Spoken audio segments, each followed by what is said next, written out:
Ladies and gentlemen, welcome to another episode of the smoking section. I'm the host, Jamar, joined by the proprietor of this thing, John. How y'all doing tonight? And we should have Gary joining us in a second. I think he's having some technical difficulties, but he will join us here momentarily. In today's episode, we're gonna do a deep dive into our top 5 favorite artists of all time. How you feel about that? I'm excited, man. When we say of all time, top 5 favorite artists of all time, we will be talking about across all genres. We won't just be regulated to hip hop, because me and Jamal, another thing that that we connected with our friendship is our love for music. As much as we love wrestling and superheroes and stuff like that, we also love music. So this episode is actually very special to us, and it's going to be special to G too, because he's the same way. When he get up on here, off camera, when we just chilling and chatting and kicking it and stuff, we always going back and forth. And music is usually one of those topics, So I'm ready for it, man. Yep, we all can bond over music. You're right. But first, before we dive into our top 5, we're gonna do our honorable mentions real quick.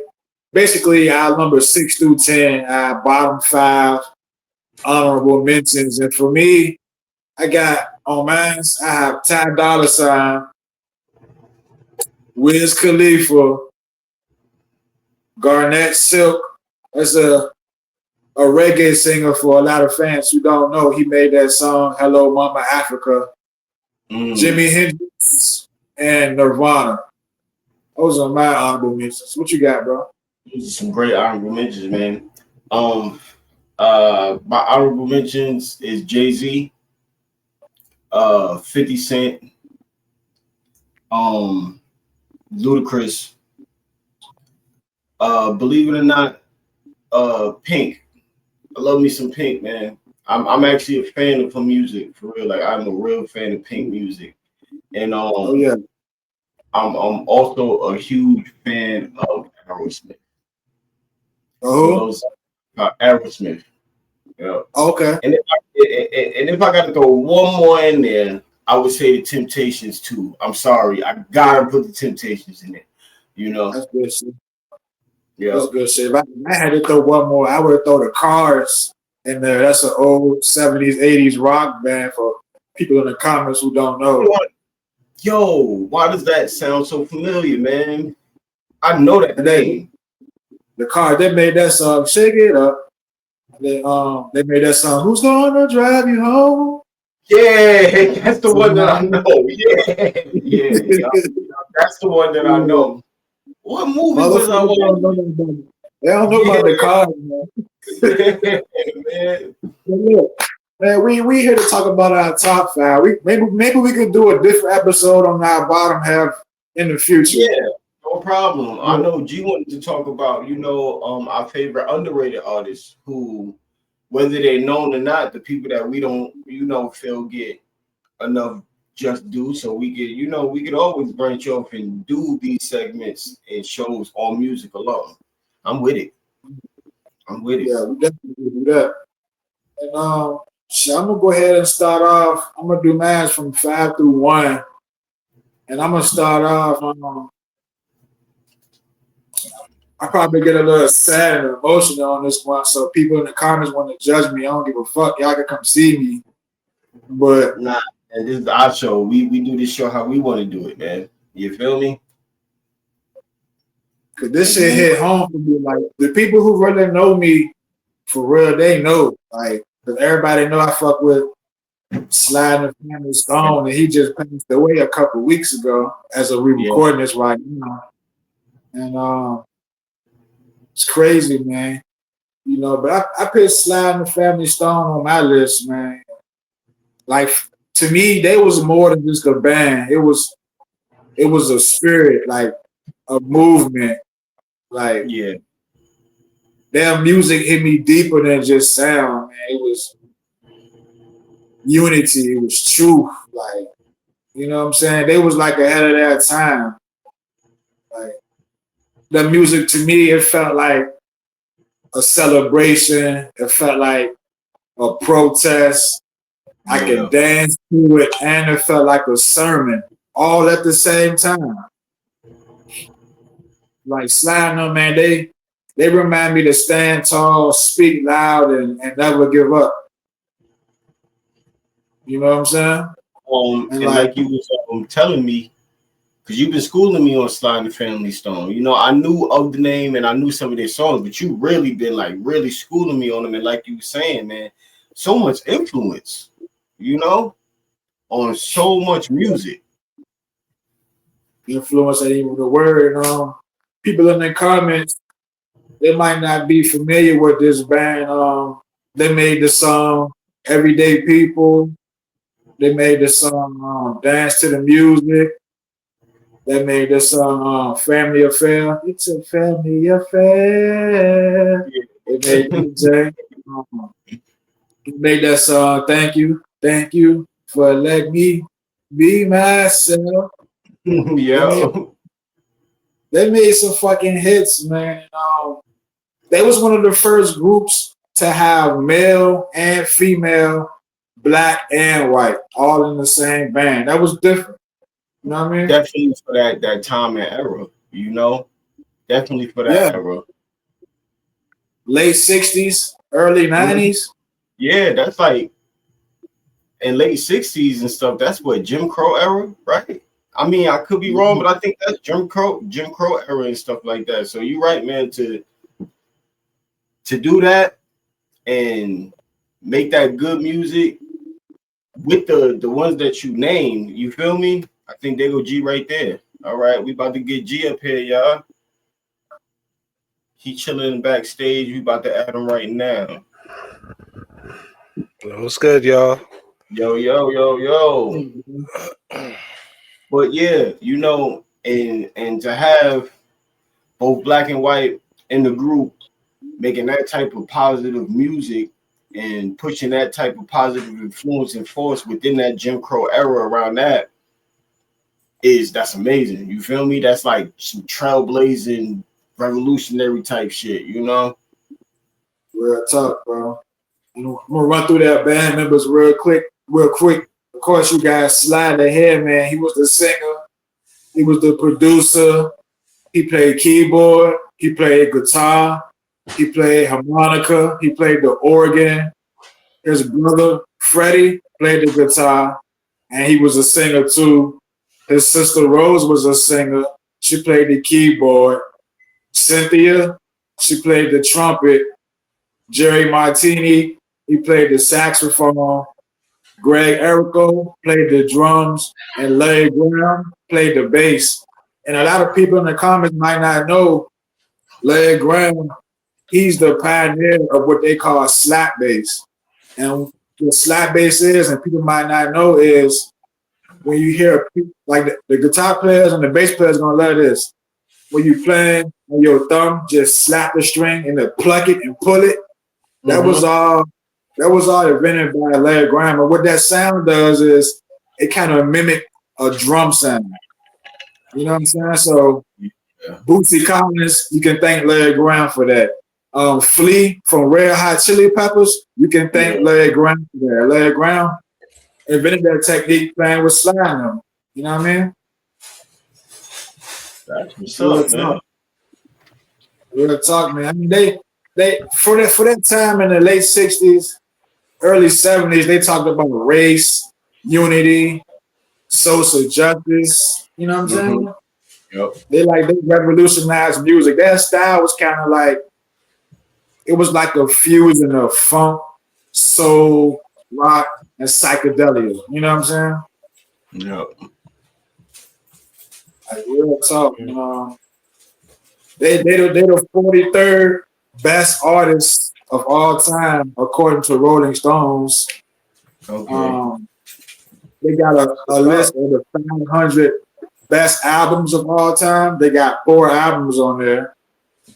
Um, they coined the term different strokes for different folks. You guys heard that before? Yep.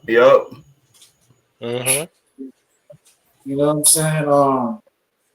They influence a whole bunch of people who said it out their mouth. People like Prince, D'Angelo, the Jackson 5, Shaka Yep. Khan, Q-Tip, The Roots, Bruno Mars, Outkast, Bruno Mars, The Stevie Weeknd. Wonder, the Beastie Boys, Red Hot Chili Peppers, Earth, Wind and Fire, the Ohio Players, Lenny Kravitz, Erica Hey, Badu, George Ghostface, Clinton, Ghostface Killer.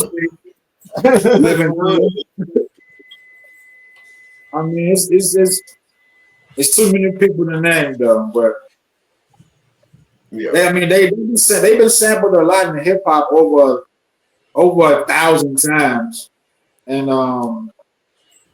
we all know the main samples they've been sampled on. You know about the LL Cool J song "Mama Said Knock You Out." That was I knew sampled from A Trip to Your Heart. Yeah, but it was one that I didn't know you had put me on to. I think it was that one. But "Mama Said Knock You Out." Yeah, I think it was that one. Cause Yeah, few of my yeah. that little, yeah, that was from a song called "Trip to Your Heart." There's a song they did called "Sing a Simple Song." Dr. Dre and Snoop Dogg sampled that on Deep Cover. 187 on the motherfucker cop. Yeah. Sampled that from Sly. KRS One sampled that too. Woo, woo. That's the son of the police. Yep. Digital Underground, the Humpty Dance, sampled that jank. They did a song called Life, and Cypress Hill sampled that jank. Insane to the membrane. Yeah. Like, Oh what? Slot, I could yo. do a whole show on just the samples from Slide by itself. It's crazy. Mhm. But I ain't gonna take too much time. I just want to let y'all niggas know my favorite couple songs from Slide that y'all can go check out is it's a song called "Don't Call Me Nigger," Whitey. Don't call me whitey nigga. It's just talking about racial tension. It's addressing both sides, the blacks and the whites. But he literally saying on the hook, "Don't call me nigga." Whitey. Yeah. And that's a statement, especially for that day and age, So check that joint out. And a song called "The Same Thing." The same thing that makes you laugh can make you cry. The same food that you eat to live that make you die. The same truth you thought you heard could be a lie. You know what I'm saying? Mm-hmm. But yeah, man. Rest in peace to that nigga, man. Rest in peace. I play them niggas every day. I listen to them every day. That's what's up, man. Rest in peace to Sly, man. Big respect. R.I.P. Respect to Sly and the Family Stone. Mm-hmm. Trailblazing force, as Jamar just proved to us, their influence spanned across decades and generations and eras, in music alone. So much respect. Big up to Sly and the Family Stone. I'm gonna pick it up, and my number 5 is none other than Jadakiss, man. Like y'all already knew this was coming. Y'all already see the Yankee. Y'all already know. Jada to me is, if anybody was to ask me to describe Jadakiss, the one thing that comes to mind is like the hood and street scribe. He's like not even like too much, not even so much as the author, but the scribe. The one that's sitting there and recording everything. They got the knowledge of the past, the present, and they could almost predict the future with that. You feel me? And listening to Jada Kiss's music and his bars, and I'm sure it's for a lot of other people too, like to like be in them streets at a certain point in time. You feel me? and I was young and Yeah. shit, like beating them streets, Jadakiss music was very informative. You get what I'm saying? Like Jada put you on, and his lyrical precision and his longevity is crazy. Widely respected as one of the greatest lyricists in hip hop history, hands down. You feel me? We ain't really Yeah. talking stuff like that. That does matter, but when it comes to like pure talent and skill, I mean, Jada definitely got to be in that conversation. Sharp, clever bars, consistent delivery with a nice signature voice that he gimmicked, Mr. Raspy. You feel me? Street credibility, A1. Authenticity, A1. You feel me? Very key important member of the Locks, Rough Riders. You feel me? Yeah. Jada is one of them people, one of the people that's honored to be able to truly say, like, I did songs with Big. You feel me? Like, like he really got songs with these dudes, type nigga. He been around. Classic Yeah. collaborations, Biggie, DMX, Jay-Z, Nas. You feel me? Wayne. Where almost everybody want to get a Kiss verse because not only is it going to be fire, but now you just added some type of level to your credibility in this shit we call hip hop. You feel me? Yeah. Like, This and was then hard. The circles I be around, and the circles I be talking to, niggas always pick Kiss in their top 5, top 10. real, he said it himself, top 5 dead or alive. Like real talking, he ain't lying. You feel me? Like Jada also one of them people that's just not unlike Wayne and Eminem, but Jada known for coming on somebody's song and having the best verse in the feature. You feel me? He known for that shit. Ghostwriter for Diddy. You feel me? And Yeah. other bad boy artists. Started that rapping stuff when he was on 12. Never really heard nothing trash from Kiss. And I don't know too many people who can say that they heard at least one weak bar or one weak verse from Kiss. He one of them that very few. 94 signed with Bad Boy as the Locks. Money, power, respect, and everything. Shiny suits, all of that. And then we had that Free the Locks campaign, right? When they was trying to get y'all know about this shit when they went up in there, had the little tussle and all of that. Styles in to throw the chair at somebody or something like that, whatever the case may be. But they went to the thing. Then they ended up with Rough Rider.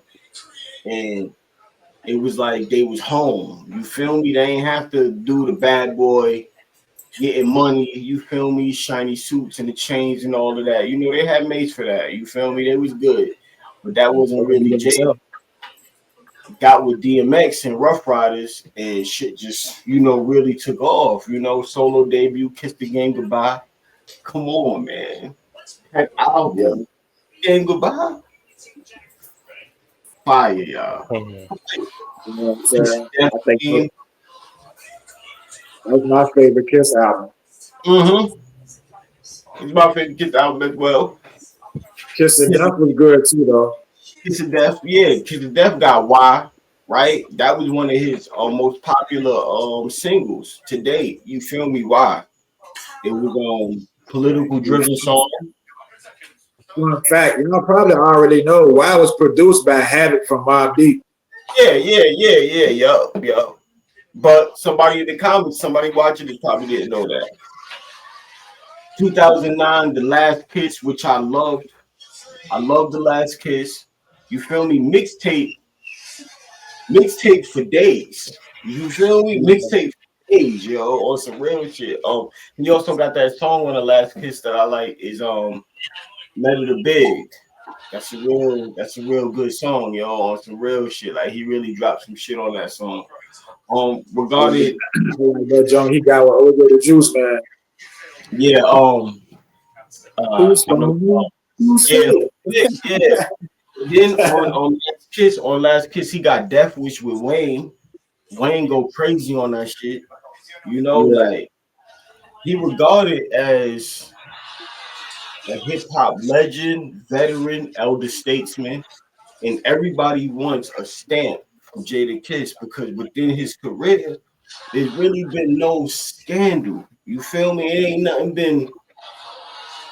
You get what I'm saying? Jada been Jada. Jada been real. Yo, even to this day, Jada still be real with his, you know, like, and I'll always respect that.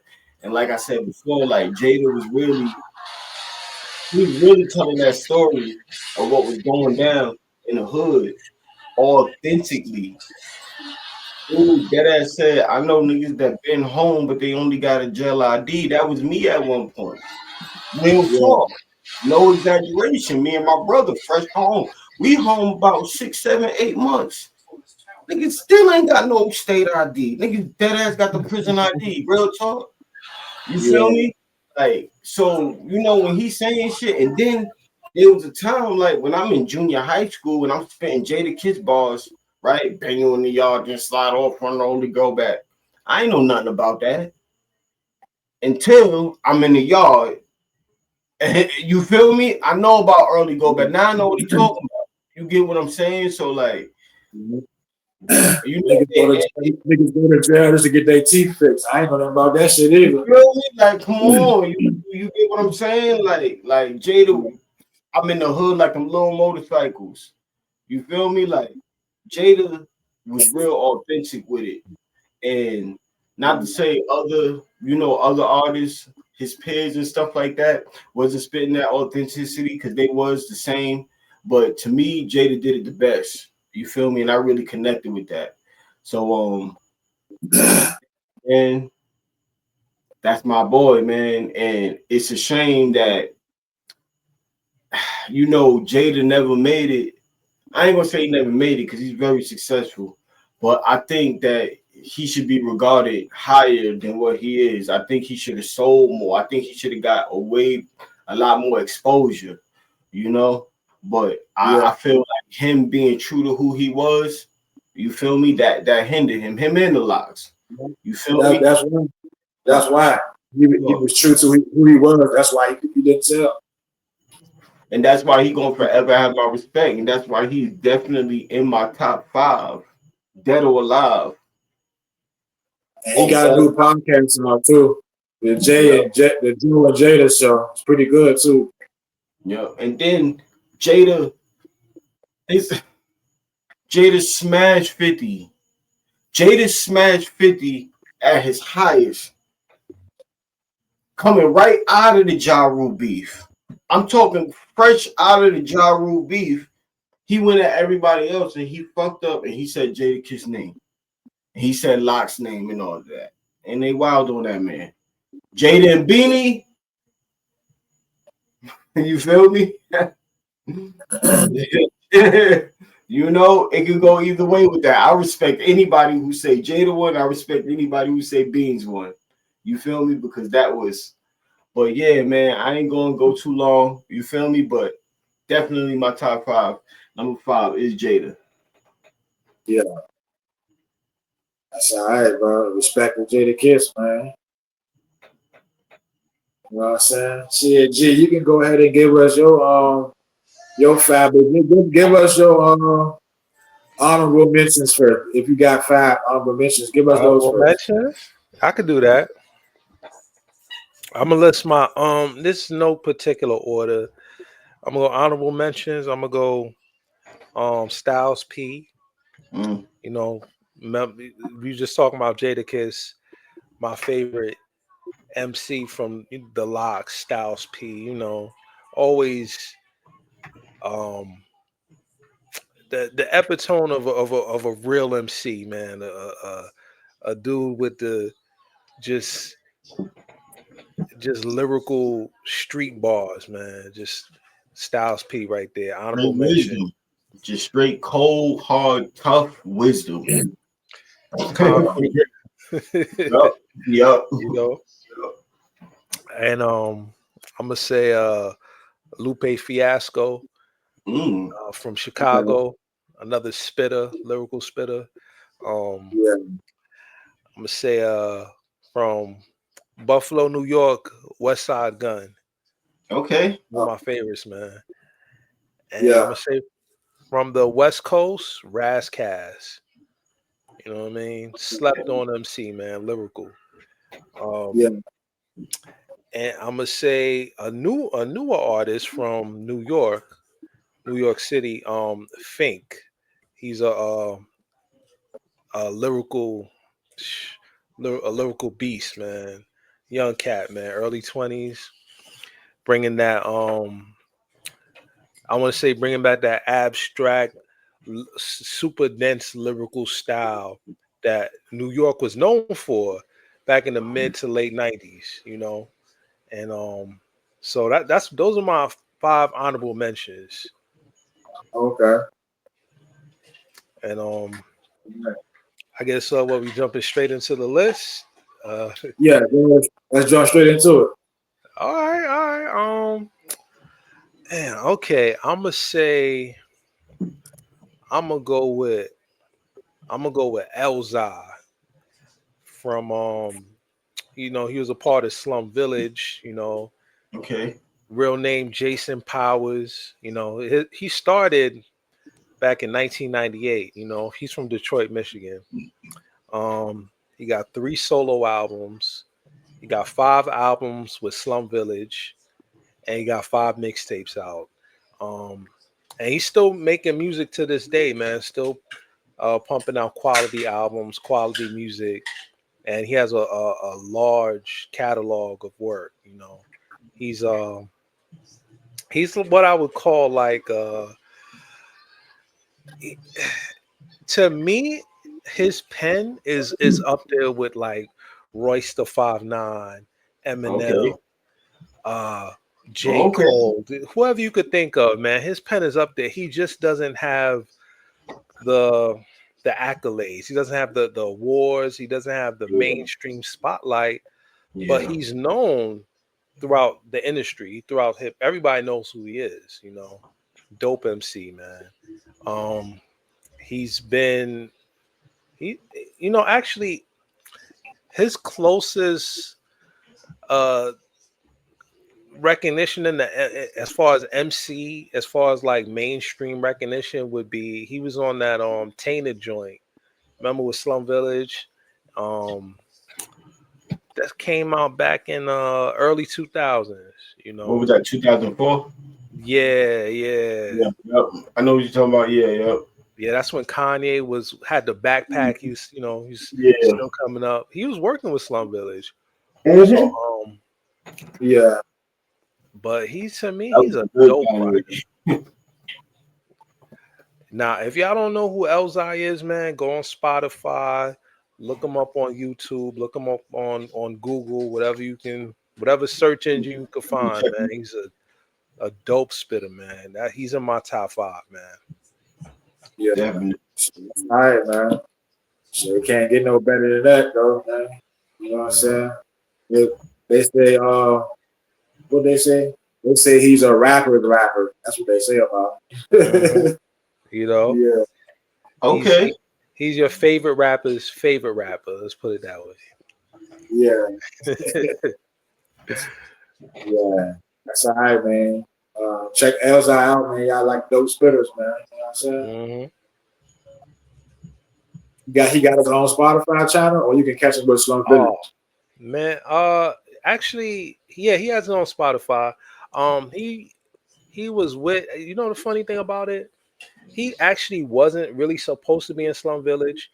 He was actually supposed to be his own solo artist, but one of the guys in Slum Village, uh, you know, he heard him and he was like, "Yo, man, you're too nice, man. Come on, just join the group." And that's how he got put on. You know, Okay. All right. yeah, man, Learn something new every day. yeah, man, shit. Yeah. That's Elzai for the real spitters out there. As I go check him out. Good job, man. I'm gonna go. I'm gonna go with my number 4 pick, man. This nigga been active since 2006. My number 4 most favorite artist of all time is Wale. Why? I mean, for me, it's more than music with me than Wale. It's like a perspective. Like Yeah, he can articulate struggle, success, love. You know what I'm saying? Fight for respect. You know what I'm saying? To me, he's authentic because you know what I'm saying. He ain't never switched or changed since 2006 to now. He's been the same nigga. is it You true know? that he was a spoken word poet before he got into music? Yeah, he was on that spoken word shit, doing poetry and all that shit. I heard that a lot about that. I seen some of his spoken word stuff too. He got Yeah, like somebody had shared it like on a Facebook reel or something. But I seen some of his spoken word. It's pretty good for real. yeah. And he put that shit in his raps too.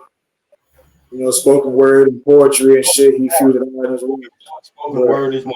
I don't want to butcher it. I fuck with Brody because he think like me. I feel like he think like me. Like, you know what I'm saying? He go through pain like me. You know what I'm saying? He question the world like I do. Like he Yeah, talks about black identity. Like I mean, a lot of people in the comments probably only hear his radio singles, but yeah, a nigga like me, I heard everything he put out, and you got to go to his album cuts and shit. Listen to the radio singles gonna throw you off. yeah, Listen to the albums and shit. It gets deeper. You feel me? Because we talk about black identity. We talk about mental health. I mean, we all know we talk about relationships a whole lot. He yeah, talk about legacy. He talk about being misunderstood. I mean, that shit hit home to me. Everything he be yeah, talking about. That's why I fuck with Bodie so hard. He don't chase no trends to try to fit in. He a trendsetter. Like you can ask niggas from DC. Niggas want them phone posits. Niggas wear phone posits because of Wilder. You know what I'm saying? It's like he he give a voice to the people that's overlooked. He the voice for the deep thinkers, the romantics, the yeah, realists. We just want to be seen and heard. You know what I'm saying? yeah. But Like, bro, huh? you know the funny thing, you wouldn't think that just if you just go by his singles, you know, you would think he's a completely different kind of artist, you know, based off the singles he pushes out there. And You know, that goes with the record company be telling you to put out. You know, Exactly. He's been signed to this major is what labels down his whole career. Interscope. He signed with Def Jam now. So the label pick your singles out. You don't pick your singles out. pick your single. Yeah, yeah, You yeah, know what I mean? yeah, that's a fact. But a lot of people might not know in the comments. He was signed to Jay-Z at one point where Jay-Z was fucking around with Rock Nation. Jay-Z yeah. signed Wale and J. Cole at the same time, and Melanie Fiona. Oh, I see. I ain't know about Wale. Everybody knew about J. Cole, and I knew about Melanie Fiona. I ain't know about Wale. Yeah, this is before Wale signed to MMG with Ross and Meek and them. But see, Mm-hmm. you can count on two hands how many people Jay-Z signed. Not too many. Wale was Yeah, one of them. Your boy Rihanna, Jay must have signed something in the nigga. You feel me? Rihanna, Jeezy, Yeah, Cole. yeah, Wale, yeah. yeah. Y'all remember the Carter faculty back in the day? Jay Z signed them. They were a group from Brooklyn. Had a Nah, little I buzz. don't even remember that. Yeah, that was like mixtape Rockefeller days, you know. Oh, okay, Yeah, that was okay. way back, but um, yeah, I don't know if signing to Jay Z is such a good thing, man. I don't know if you're really gonna get pushed like that. Depends on who you are, man. And what you, y'all know that whole music industry is shady, yo. That's why sometimes I'm a little bit grateful that I never really, not to say that I would have took off anything, but who knows? But I don't think I'd have been ready for that shit. I'd have been on some nah, man. I'm getting the fuck out of here. For real, Yeah. for real, yo. Wordplay lay, Mr. Falon. I mean, I went to one of his shows before. The nigga can put on a good show. He got 13 million followers on Spotify. You get 45 million streams a month. You get 1.6 million streams a day. That's himself and features. I know numbers might not mean a lot to a lot of people in the comments, but numbers might do mean something to people in the comments. That just shows you how large his fan base is. Because a lot of people really don't fuck with Brody. Some people do, some people don't. But he got one diamond single, 4 double platinum singles, 5 platinum singles, 6 gold singles, and 4 gold albums. If you want to talk about numbers real quick, and people in the comments probably thinking like, "Damn, that ain't no chump shit." It's not. It's not. Not at all. And I looked on riaa.com and got the fucking notes for y'all real quick. So you know what I'm saying? His shit, you can scroll down when you type Wale in RIAA. I always looked at Wale as a lyrical spitter. I always respected his skill on the mic, yo. Like real talk. I didn't follow his career like that, but anytime I heard him, whether it was just his song, whether it was a single, and I would hear some of his stuff outside of the singles because I'm just letting my Spotify play, and you know how that algorithm go. They listen to what you listen to, you feel me, and then they'll put an artist out there that they think you might like or some shit like that. So Wale stuff used to come on, and I used to always like what I heard from Wale, like real talk. Like he always been a solid spitter, and he always been kind of real. You feel me? And he a wrestling fan, diehard wrestling fan. Yeah. You know. I was about to say, in his raps, he blend his poetic roots, clever wordplay, storytelling, go-go, hip-hop, R&B, spoken word, wrestling, and sports all into music. That's versatility. Yeah, and I'm telling you from a nigga that heard everything he put out. You feel me? Yeah. Respect though, for real. He's also known as the pioneer of rap go-go rap. He was like one of the first niggas to mainstream rap go-go. You know what I mean? You gotta thank Lake for that. He talk about love, fame, mental health, relationships, ambition, race, culture. Like this nigga can talk about it all though. He just misunderstood. You feel me? Yeah. Like so many of us, right? Now, do you think that's because he doesn't do a lot of interviews? He doesn't really put himself out there like that. He's more, at least from what I've seen, he's more like low key. He'll drop some music. To answer that, I think before you give your opinion on that, Jamal, I think that the people that like really get the interviews and stuff is the people that's popping. You feel me?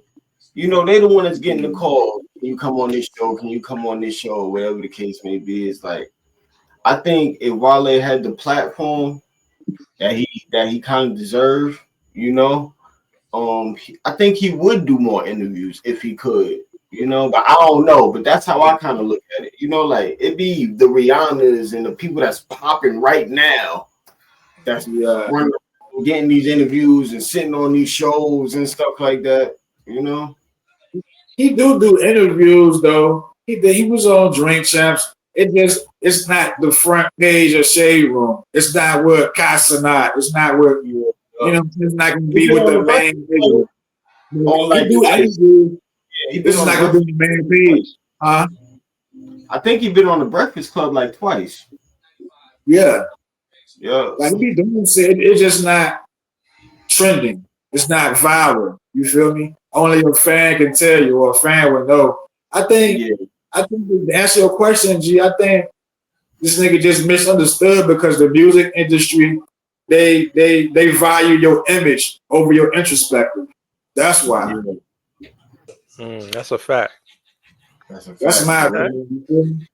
And I'm gonna leave y'all niggas with 2 songs that I fuck with from Wale's month called Prescription I think I probably told y'all niggas before, he using prescription and medicine to describe himself as a cure. It's becoming a rap game because this nigga Wale loves hip hop so fucking much.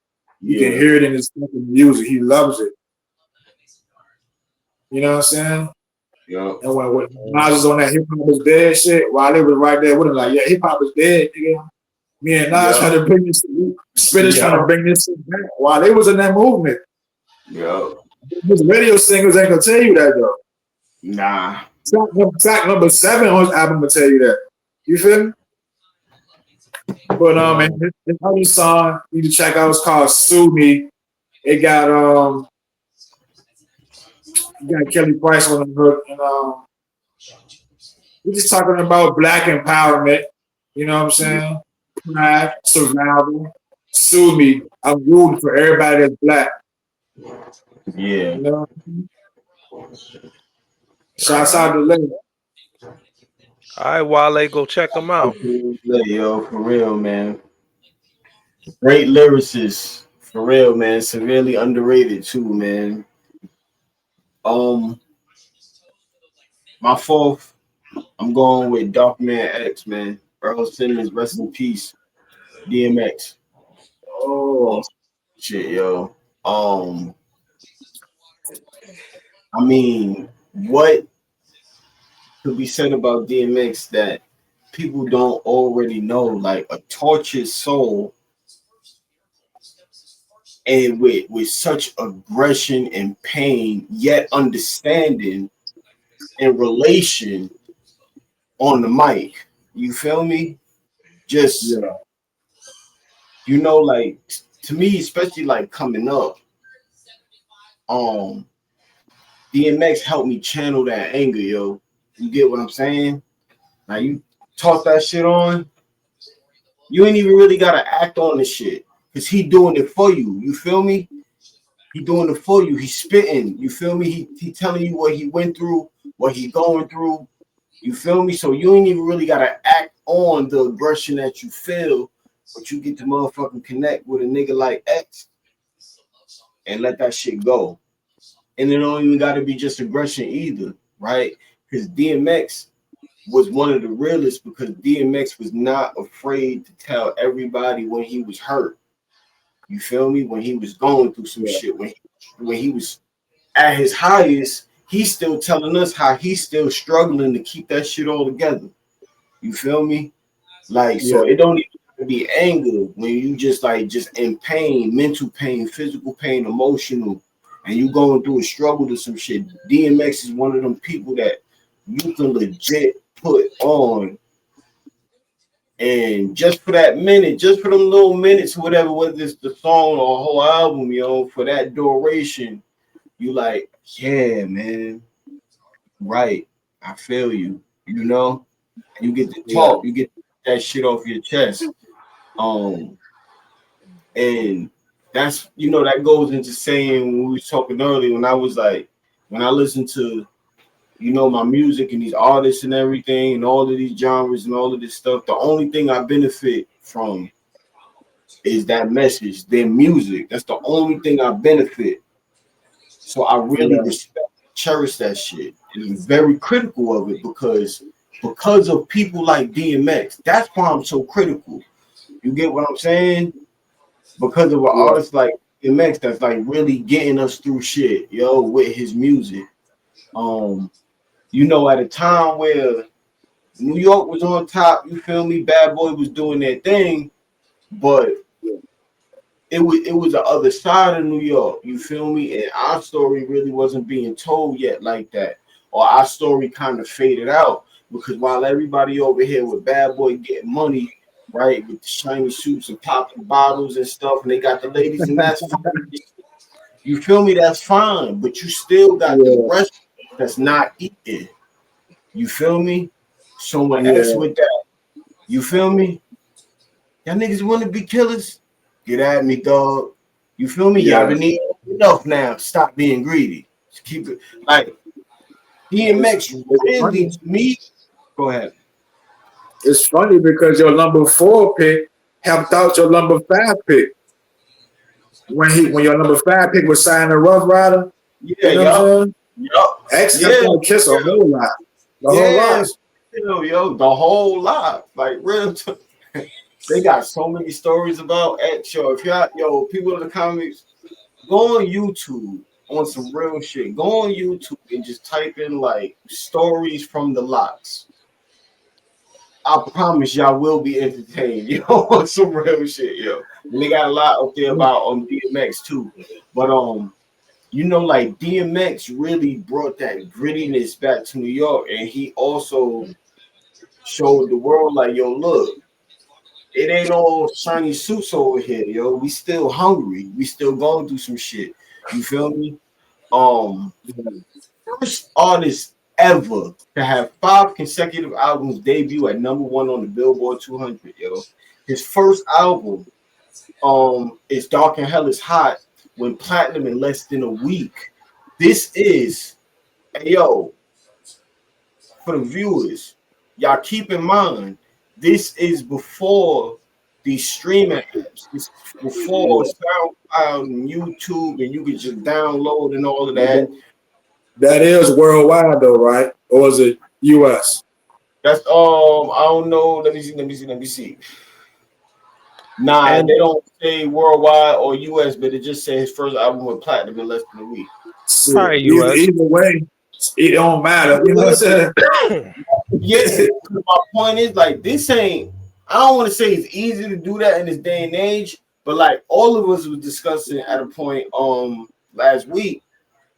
This is a time where somebody really got to put in that work, not just spend their heart on one or earn money, but they got to put in the work. They either got to get in their car, take a walk, or get a bus, or ride down to the music shop. You feel me? They got to go and cop the CD. They got to go and get the cassette tapes and shit like that. They got to go and buy this. You feel me? Yeah. So like that says a lot. You know, he was a voice for the broken, man. You feel me? Voice for the broken. He also was a driving force for the 2000s, late 90s for Def Jam. He was like the face for that motherfucker for a long time, yo. Crossover appeal as well. DMX became a household name. Everybody know who DMX was. Let's not even talk about the movies. I'm talking about the movies. Homie Almost Died. Belly. You feel me? Belly's probably his most popular one. You feel me? But Romeo Almost Died, Exit Wounds, Cradle to the Grave. You feel me?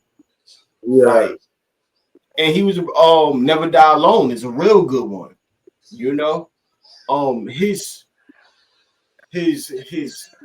crowd presence and his performance is legendary, man. I heard Juvenile tell a story. This was back when they were doing the Cash Money Rough Rider tour together. And Juvenile was like, shit, we ain't trying to go after no goddamn DMX. This nigga be hollering, yelling, and then he would end the night off with praying. Had the whole crowd crying. We not going after that. Yo, few fun facts. DMX, his bark is not a gimmick. Everybody know this though. Like DMX has a deep affinity for dogs. If anybody ever read his book, that's how he used to rob people with his dog. You know, he got real close to dogs at a real young age. He started rapping in group homes. You feel me? Writing poetry and beatboxing and all of that stuff when he was in group homes and stuff like that. He originally beatboxed for Reddy Ron. I don't know if y'all know who that is. You feel me? Local artists and stuff like that coming up. For freestyle, everybody know. Not matter of fact, not everybody know how just good DMX was at freestyling. Like DMX was like freestyler. This man could go on and on and on and on and on. And there's a story, a myth, some like to say, a lot of people know it's true.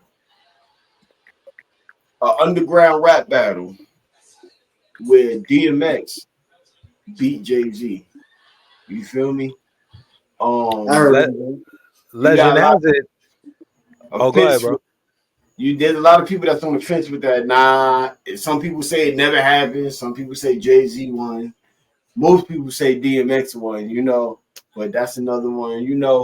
Another thing about DMX was you wouldn't think it would, like I guess other people wouldn't think it, like people that didn't listen to hip hop and stuff like that, or whatever the case may be, is when they probably saw somebody like DMX or heard his music, they probably would have never thought how deeply religious DMX was and how heavily he relied on his religion and the struggles that he was going through. You know, this is a man who got like thousands of people at his concert to pray with him. You feel me? You done got the crowd all hyped up around you and shit and everything, and just like that, you able to get everybody to come down and recognize. You get what I'm saying? Like that's what's See, up. thing about X, he always put the prayers at the end of the last song on his albums, and at his shows, he always prayed last. But Yep. once he put his faith into the forefront, and he made that song, Lord, Give Me a Sign. Y'all remember that? His Yeah. album sales dwindled. And I noticed that because I'm an X fan too. I'm like, so why, when he put his faith to the forefront, basically niggas stopped fucking with him? Because that album, Year of the Dog Again, well, Lord, Give Me a Sign on it, it didn't even go gold. And that album was hard as fuck. But at that moment, X probably didn't even care, yo. That's how strong he was with his X is somebody who like no matter what, people, and then like day and age, it got different and stuff. Now people they ain't really trying to go out and get your stuff. You get what I'm saying? Like people gonna fuck with X, but they probably felt like nah. And then he had all of this stuff going on. X was in and out of jail. He went through a lot of shit. You feel me? And at that time, he probably felt like he had to put his religion first. You feel me? He had to put that in his music because he really relied on God to like really get him through life, throughout his entire life. And if you read his book, you know that shit for real, yo. Yeah. His timeline, you feel me? Born December 18th, 1970 in Mount Vernon. You feel me? He grew up in Yonkers. He rep YO. You already know New York. You feel me? Early 90s, that's when he gained his notoriety. You feel me? Battling people like K Solo and Jay-Z and stuff like that. 92, he signed with Rough House. Released that Born Loser, which I actually went back and I listened to that. Hard. You feel me? May 12th, 98, Rough Riders era. You feel me? That's when it was on and popping, man. Releases Dark and Hell is Hot, number one on Billboard 200, features Rough Riders Anthem and Get At Me Dog. We love that one. I love that shit, yo, for real. In the same year, got Flesh of My Flesh, Blood of My Blood, also debuted at two number one albums in 1 year, yo. 99, he starred in Belly, Tommy Buns. Yeah. Mm-hmm. Shout out to DMX, man. Dark Man X. Yeah, man. I see the freestyle cycle with DMX, Big Pun, Cannabis, and Cameron sitting at a table freestyle. That shit is hard. Shit. Am I Legendary. bad? Did I go It's out? on YouTube. I just want to touch on something, man. That you said the Jay-Z and DMX battle, right? Yeah. Now, there's a rumor out there that that battle really did happen because a lot of people Yeah. had confirmed it. But the rumor was that Jay-Z, he was salty because of the loss, and he had bought all the footage from that battle. That's why that it never came out. That's why it never came out. Because they was a Hell. part of, Irv Gotti managed all three of them at one point. Mm-hmm. They was actually Murder Inc. Mm-hmm. Jay-Z, DMX, and Ja Rule. Yep. Yeah, they only had put out a few songs collectively together, but the album never came to light. But yeah, DMX is a legend, man. Definitely a legend, man. This man is revered for being emotionally honest, rugged, real, and completely authentic through his highs and his lows, whether he was wrong or he was right. Um, with DMX, what you saw was what you got. You feel me? Multi-platinum artist, over 74 million sold worldwide, man. And when we lost X, hip hop mourned, yo, for real. Mhm. We lost DMX. You know, we really lost one of our legends for real. And yeah, man, rest in peace, Earl Simmons, DMX, man, one of the greatest to ever do it. Rest in peace, DMX. Check out DMX on Spotify, y'all. He got over 10 million listeners on Spotify. R.I.P. Definitely a legend. All right, so it's on me. Yes, Um, sir. Yeah. all right, I'm gonna go. Let me see. Next on my list, I'm gonna go MF Doom from MF Doom, Mm. underground legend. You know, real name Daniel Dumile, born in London. Um, he was raised in I believe Long Beach, New York. Um, he actually started in 1988 in a group Okay. called KMD. I was 1 year old, we. hmm So, um, the group disbanded in 1993. You know, because his brother DJ Subrock had passed away, so that affected him. You know, he actually stepped away from music for a few years, and he reemerged in 1999 with Operation Doomsday, and that's when he took on that moniker of Doctor Doom from Marvel Comics. You know, he took on that moniker. You know, Yeah. you know, um, he felt like the villain in a lot of ways. You know, he incorporates metaphysics, he incorporates comic books, pop culture, a lot of different things into his music, man. And Yeah. his style of music, man, is that's the thing about it. His style of music is very layered, man. You know, he is the quintessential MC that I need a dictionary. I really need to go on Rap Genius and look up his songs and really dig deep into it, man. Cause listen, I've listened to his whole catalog and at Yeah. first, I was like, "Man, I'm not getting this, man. What is this dude talking about?" But when I actually sat down and I analyzed and I looked at his songs and his lyrics and what they actually meant, I'm like, it blew me away, man.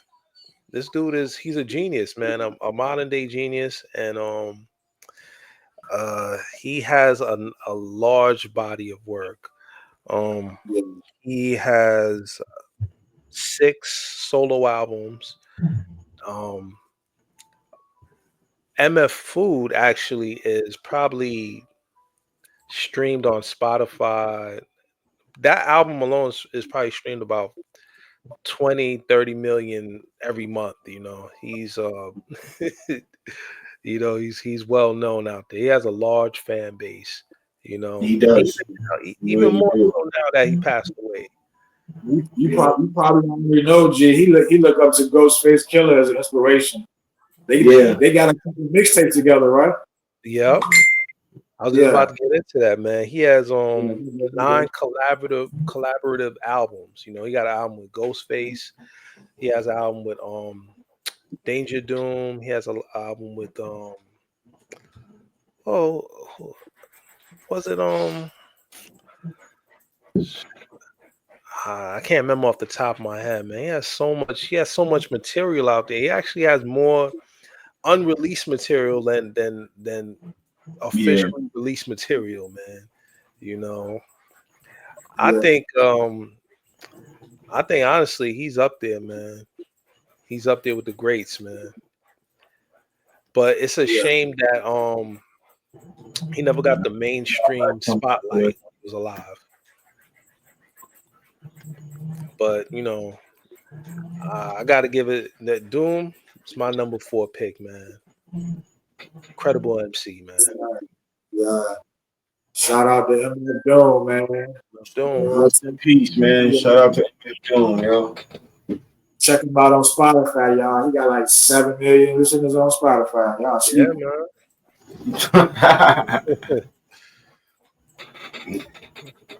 Yeah. What's up, man? Got How West. y'all doing, fella? So we should just give us your 4 and 5 favorite artists of all time, and then we're gonna pick it back up. All right, bet. My I would have to go Rick Ross. All right, give us 2 sentences why real quick.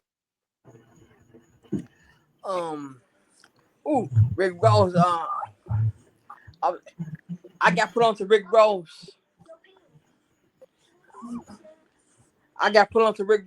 Like a couple of years ago, and I liked his what music that was. I'm trying to remember the name of the album that he did. Probably Port of Miami, his first one. Yes. That's the best one. Yeah. That's the one that got. I ain't gonna lie. He dropped some bars on that. Yeah. And also I'll have to go Easy E. Okay. Yes, Easy E. Easy. So give us a couple of sentences real quick. Oh man. For all my old school heads out there, you know what I'm saying, Joe? if y'all saw the movie Straight Outta Compton, go watch that movie. You'll know about Easy. Easy does it. Another one. Fuck the police. Fuck the police. Yeah. Fuck the police. Hey yo, Easy was one of them first. You know, they regarded as the godfathers of gangster rap, which I really kind of get at the Cool G rap. But anyway, NWA is regarded as the godfathers of gangster rap, and Easy was a pioneer in that shit. And also, Easy was I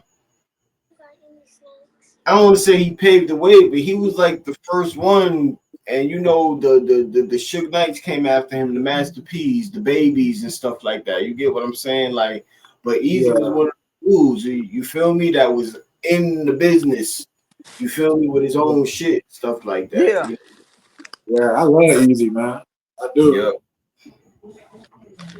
You know what I'm saying? I don't really look at Easy as a rapper, but I think like it's how he said though. Like, you know what I'm saying? Delivery. Yeah. This motherfucker Easy, he can say his ABCs on a track. I'm gonna listen to it. Yeah. You know what I mean? Hey, B, C into the D. Exactly. That's what Easy does it. That's all right, man. I guess that picked us right back up. So we're gonna go on, continue on, and number 3, right? Yeah, number 3 is on me, right? Yeah, it's on you. All right, bet. So my number 3 artist of all time is actually a group, and like Wes said, what Easy E and NWA was to the West Coast, these guys was to the East Coast. And my number 3 artist of all time is man of them motherfuckers is Wu-Tang Clan. Into the and I wanted to go see them a few weeks ago, and I'm thinking I've been to a lot of concerts in my life. I'm thinking like, yo, I think that was the best concert I ever went to in my life, bro. Real talk. And ODB wasn't even there. His son was. Yeah, you said his name is Young DB now, right? Young dirty bastard. He got the braids and everything. But to me, Wu-Tang, they was more than just a group. It was a brotherhood. It was my first time seeing a brotherhood. You know what I'm saying? It was like a revolution. You know what I'm saying? Yo, like, if and like analogy wise, it was like they was like a faction. If you want to talk like wrestling, you know. Yeah, I guess you could say that. That's a good idea. That's a good example. Um, they was just so fucking deep, man. It was 9 of them motherfuckers, but to me, each one of them brought something different to the table. Yeah. You know what I'm saying? Like they raised my standards for music. Like hearing Wu-Tang rap as a youngin', they raised my standards for music. The shit they was talking about, how they stuck together through all these years. Yeah. Loyalty. When I think of Wu-Tang, I think of loyalty. How deep can rap go? You know what I'm saying? Like to me, Wu-Tang is more than legends, man. They are family. You ever heard that saying, Wu-Tang is forever? Yeah. And that's real shit. Put your W's up real quick. But Wu-Tang is forever, baby. Real talk, man. I'm gonna run down the members real quick, man. Like you got RZA, Ruler Zigzag Zig, Allah. He's The Abbott. the Abbott, Bobby Digital, Bobby Steele. Rich Rakim. He the producer and the mastermind of the group.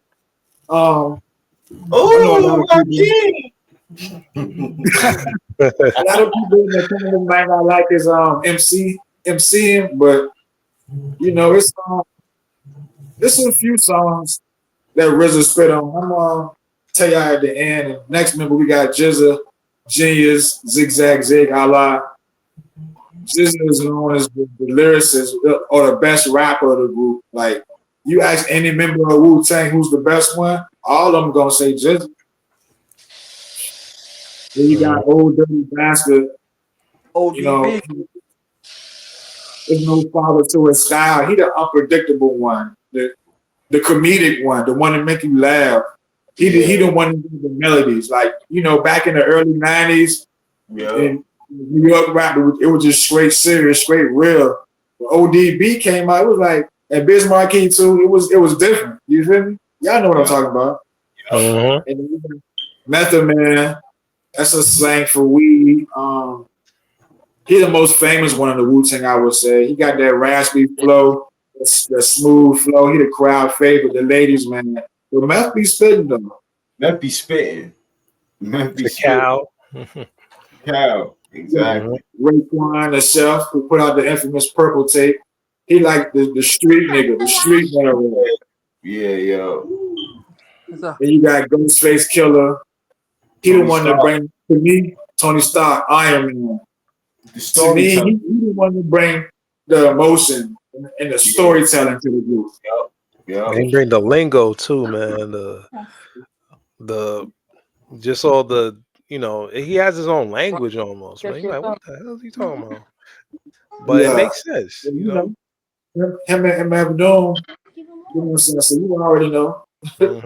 He also the one that big ass fucking bird. Yeah. And he's the one that revolutionized the bathrobes with the yeah. Ghostface was different, man. Yeah. He got a master killer. He one of the lesser known ones, but he the one that's more methodical. He gonna spit that philosophy shit. He gonna spit that real knowledge, that shit that make you think. Like, you know what I mean? That's the master killer dude. Then you got You God, which stands for Universal God. He a nigga with the deep voice. He more of a rhythm heavy kind of nigga. You know what I'm saying? 8-ball monster too. Yeah, 8-ball monster. 8-ball monster, my bad. 8-ball monster. Okay. You gotta get it right, bro. You got Inspector Debt.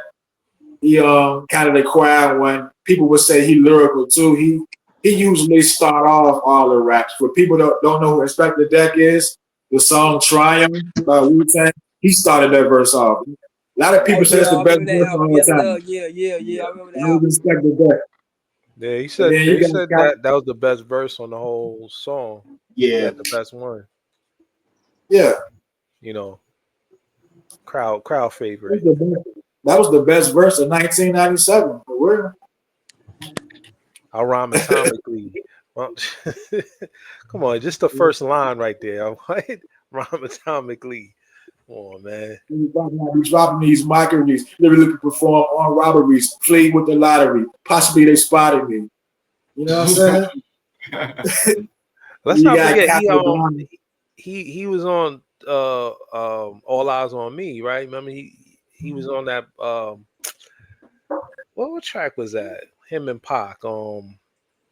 They cut his verse off. Yeah, because he had like oh On man. my mind made up with Dad's corrupt method man red man. There's so many men. Yeah, yup.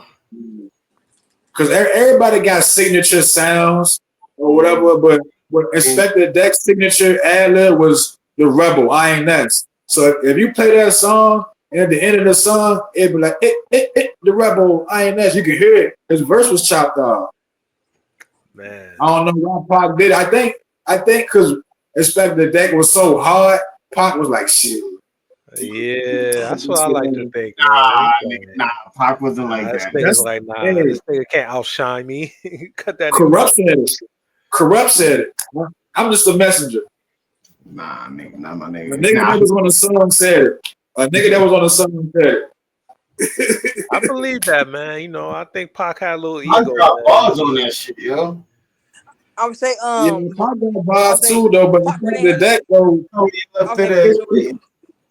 it's hard to stand out when you in a group of 9 niggas, man. When you talk about the rappers out of Wu-Tang, like for real, all them niggas rap. With the real rappers, the real MCs, for real, it's Jizza and Inspector Deck. And I'm telling you from a nigga that I heard everything Wu-Tang put out, and I heard they solo projects too. Inspector Deck first album was called Uncontrollable Substance, came out in '99. Fire. Jizza, Liquid Sword, fire. Fire. Capadonna, Prison, fire. Method Man, Tikal, fire. Old Dirty Bastard, Return to 36 Chambers, fire. Only built like Wu-Tang sold 11 million records, but all together they sold 20 million. You know what I'm saying? Mm-hmm. Like I ain't gonna go too long, but these niggas, they got martial arts, the 5% teachings, and street wisdom all in their raps. You know what I'm saying? I always like to point one thing before you. Wu-Tang is for everybody. But for real though, everybody know Wu-Tang, yo. Yeah. Everybody know Wu-Tang, yo. I don't care who you are, what demographic, what gender, or whatever the case may be, is everybody know who Wu-Tang is. Like they really broke out mainstream and became household names for real. Yeah. When I went to the concert, it was more Caucasian people than black folk. And the Caucasian folks, they looked like they was like 40 year older, 50 year older. Yeah. I'm talking about they had long beards from ZZ Top or some shit. Like, I'm like, what are you doing? What are you doing here, bro? Like, you know what I'm saying? Those are kind of things. Music is spanned across all races, creed, and color. And man. you'd be surprised who actually listens to hip hop. You know, it'd be people you don't even expect. Like, I listen to Pink. I listen to 3 Doors Down. I listen to One Republic. I listen to Rio Speedwagon. You get what I'm saying? Like, yeah, Bob Dylan and shit like that. Yeah, man. It is, bro. Wu-Tang, man. They was the first rap group to have a clothing line, Wu, where others did it shortly after and was more successful, of course. But Wu was the first niggas to have, the rappers to have, you know what I'm saying, gear and shit. You had Car Collide and all that shit out, but he wasn't no rapper though. Yeah. And I also want to mention, I did own a pair of Wallabies and a Wu wear sweater back in the day. I wonder why. You know what I mean? I'm gonna say, look, Capadon's my favorite member, man. Method Man is my favorite. Yeah, I see mine too. Method Man, yeah. Method Man is OG. Yeah. I fuck with Ghost. They was the pioneer for rap groups. NWA in a way too. But Wu was one of the first pioneers for rap groups. You know what I'm saying? Yep. You Yeah. can thank the niggas for that. Man, check out Wu-Tang on Spotify, man. They got 6 million followers, man. Yeah. Whoa. Definitely. Let me get into my number 3. Once again, for those that watching this that know me, y'all already knew that this man was going to be on here. For those who don't, I am prepared to get in the comments. I'm just letting y'all know this. I'm prepared to get in the comments. And one thing about me is I don't die on hills. I slaughter other people on that hill. So, with that being said, Eminem, my top 3. This is a very, very, very controversial man, yo. Very polarizing when it comes to hip hop opinion on some real shit. But I stand by my shit because to me, like I was just saying, music, talent in general, to me, that's not regulated or segregated or just put in the box of a certain gender, race. Now, culture, I probably say culture, yeah, but just regulated to a certain gender or race, nah, I don't think talent or music or anything like that is just regulated to that. So, and when I first heard it, my oldest brother put me on the Eminem, and I'm like, yo, who this? He was like, yo, this Slim Shady. Wasn't even Eminem at the time. He's just Slim Shady or whatever. I'm listening to it. I'm like, man, this dude, he white. Man, he got bars. You feel me? Yeah. Yeah. It just took off from there. I just became a diehard Eminem fan, yo. This is like this dude heavily debatable with anybody. Is literally one of the greatest lyrical MCs to ever touch a microphone. This man wordplay is crazy. He literally make words. He make words that's not supposed to rhyme, and he makes it sound good while he's doing it too. Yeah. Never stop the cadence. You get what I'm saying? Not fucking up the cadence. Never stopping the cadence. Just literally riding the beat, flowing on the beat. Whatever he got to do, the man rarely misses. You feel me? Um, Not unlike DMX, which was on my list. Um, his vulnerability and his music speaks to me as well because this is somebody who's, I mean, you to be so controversial at a point. I'm looking at the what it takes to get and tell everybody that you don't fuck with your moms for how she raised you. You get what I'm saying? You Yeah. know, especially in hip hop, which is widely regarded as black culture. You get what I'm saying? It's like it's widely regarded as a black thing where we revere our mothers through good or bad. You get what I'm saying? You feel me? Through good or bad, Yeah. we revere our mother. We love our mom. We put them on a pedestal pop. And even as a crack fiend mama, you always was a black queen mama. You get what I'm saying? Yeah. You got him. You don't deserve it, so I'm not giving it to you. You feel me? And I'm not gonna lie either. And I'm gonna tell, I'm gonna speak about it. Everything that was going on, I'm gonna get it off my chest. I always respected that, and that's one of the reasons why I always had love and respect for DMX as well, because those two artists was never afraid to share what they was really going through, that real shit. You feel me? Yeah. And Yeah. like I said before, he's literally one of the most polarizing figures in hip hop history because there will always be the debate of a white dude held as one of the greatest of all time in hip hop. You feel me? Like that off the rip is just like shit. You feel it's gonna always be that debate. He done it.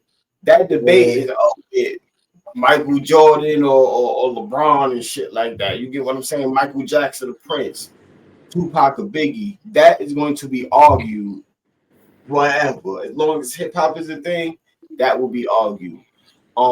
over 200. Go ahead. I'm about to say three things real quick. That's fact, especially when it comes to music. You know, number one, music is subjective.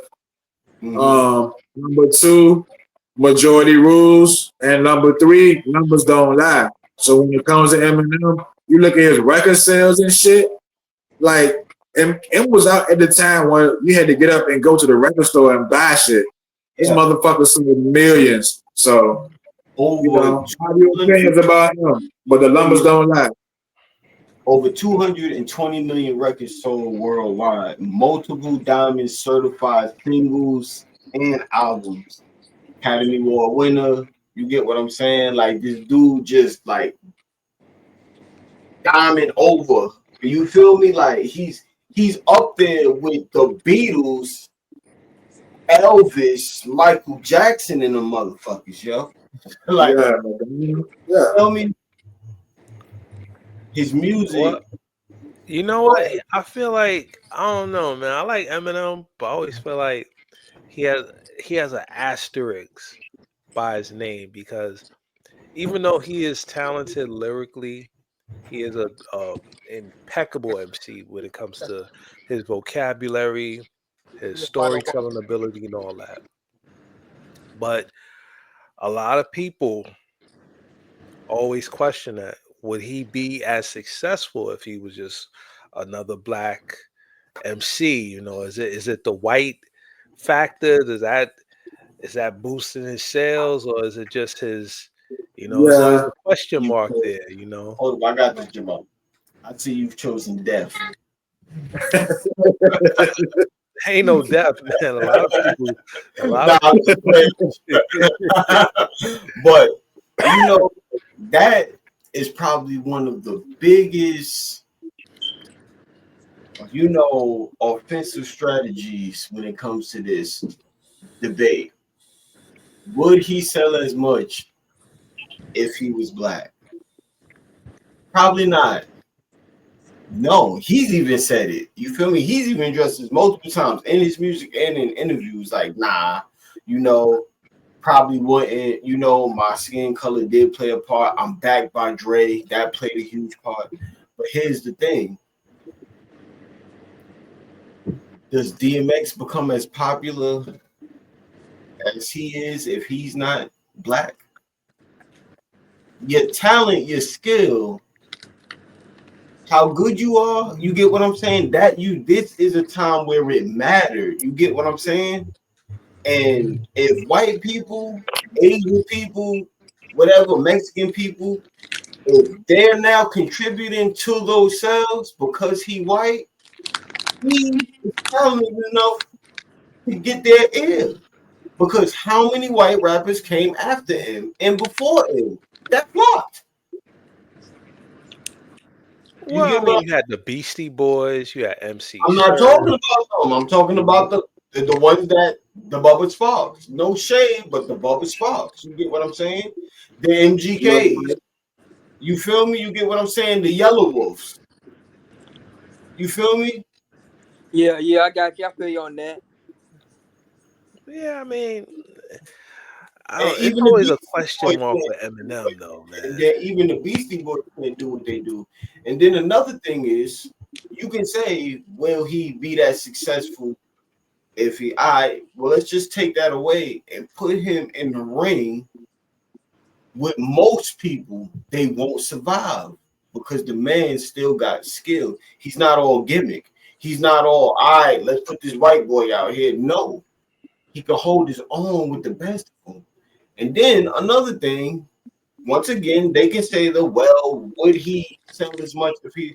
You got people like Cool G Rap, Rakim, Scarface, Jay-Z, DMX. You get what I'm saying? Nas, Styles P.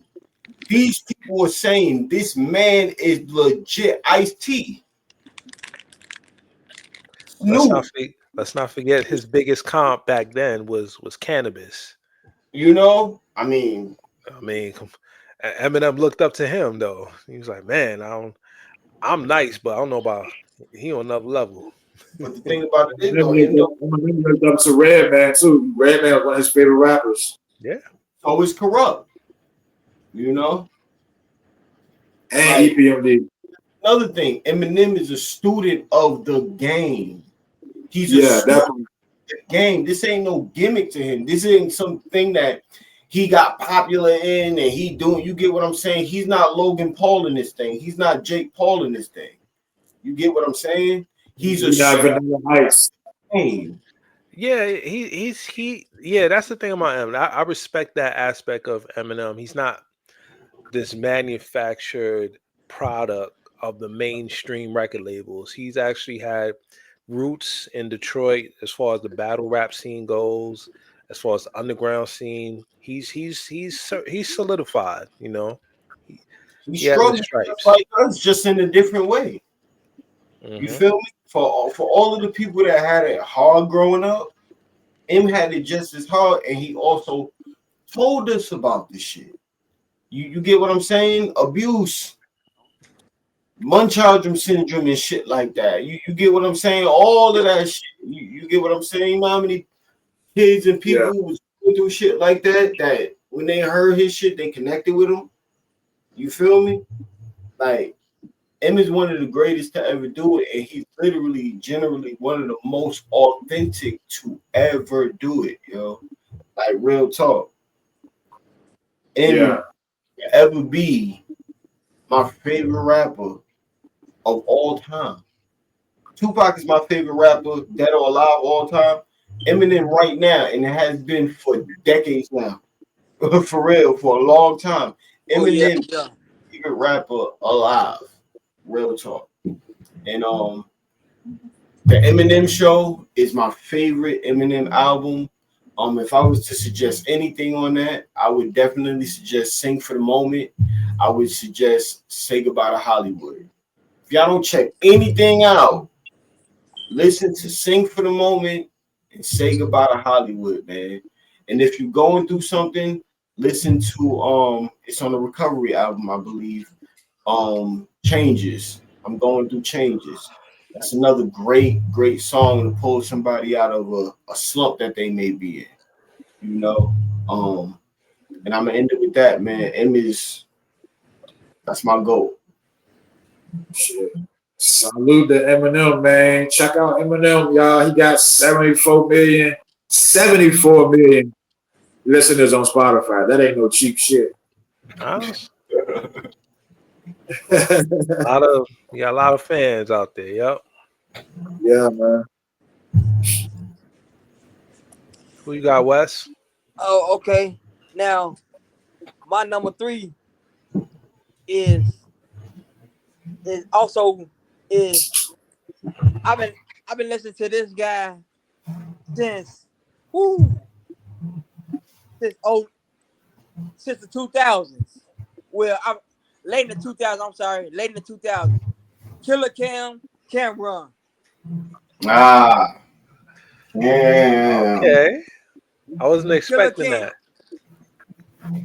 Yes, I'll say he came. He gave me. I'll say he gave me the The computer's putin'. yes. I'll say he Got he got the shooters whole shooting. he got the whole Dipset Bird game going out there and started a movement with the fans with the he made wearing pink cool.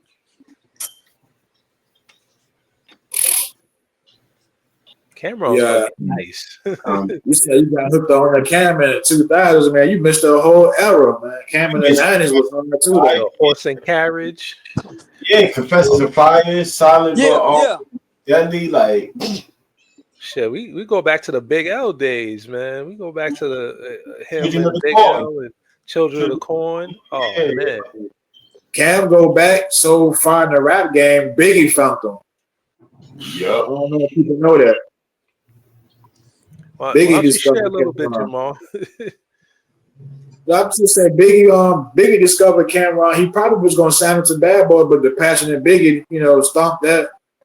You know, was spitting the piece up there. He was spitting real shit. You know what I'm saying? Yeah, Cameron's fucking nasty with it, man. Killer Cam, yo, veteran, man, longevity, Yeah. all of that, man. Original too, man. I wasn't fucking with that pink era though. I'm gonna be real with you. Wasn't fucking with that pink era. I'll say a lot of people wasn't. A lot of people wasn't messing with the pink era. A lot of people wasn't, but I'll say I was living in Harlem around that time. West Side, yeah, 100 right, yeah. 7th Avenue.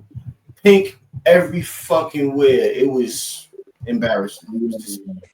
I'll say That little thing was a little too much. like y'all said. Yeah. Like y'all said, I would say walking through the street. I'm from Chicago, know what I'm saying? For all my fans, for all the fans out there that's from Chicago, know what I'm saying, Joe? You should know West, know what I'm saying, Joe? West out from my Roosevelt, know what I'm saying? Cam made Harlem take a L when he did that pink shit. I would say, man, going to this spot, I would say going to the CD store, you know what I'm saying, Joe? Couple of Cameron, couple of Dipset CDs. Yeah.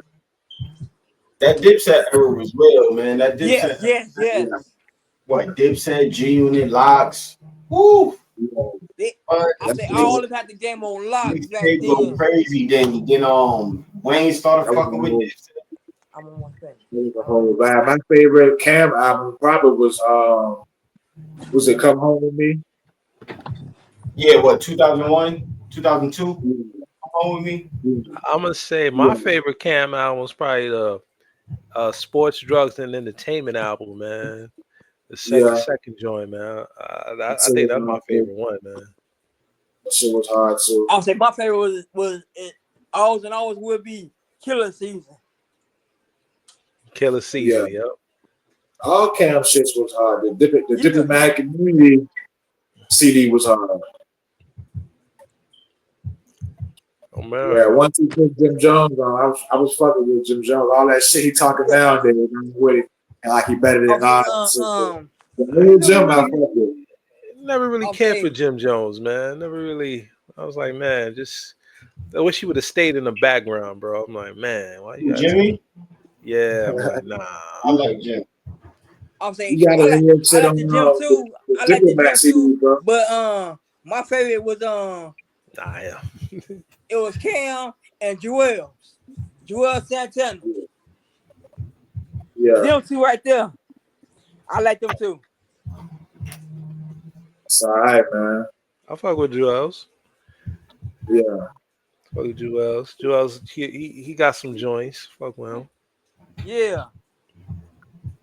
Definitely not Jim though, man. You just kick rocks, Jim. Sorry. I was fucking with Jim. But his first album hard. On My Way to Church, that shit was hard. But, you know, anything after 06. But yeah, shouts out to Cameron, man. This nigga got 2 million followers on Spotify, man. Killer Cam. Fuck with you. All right, that's my number 3. You got any more, West? My bad. I didn't know if you was done. No, we back in rotation. Go ahead. Oh, okay. All right. My number 3. I'm gonna have to go with my boy Rock Marciano from Hempstead, Long Island, man. I'm gonna have to go with Rock, man. Just boy started in 1999. He actually was signed to Flip Mode. Bus actually discovered him. He actually debuted on Busta's, I think it was his 3rd album. He was on that joint called The Heist with Busta Rhymes and Raekwon, and he actually held his own, for a newcomer, man. He was holding his own with 2 veteran MCs, man. He was doing his thing, but he actually left around 2000. He left Flip Mode Squad, creative differences. He's more more of a laid back MC, so his style didn't really fit in with the high energy of Flip Mode. You know, it just didn't make Yeah. sense. You know, so he ended up doing his own thing. Was he a producer too?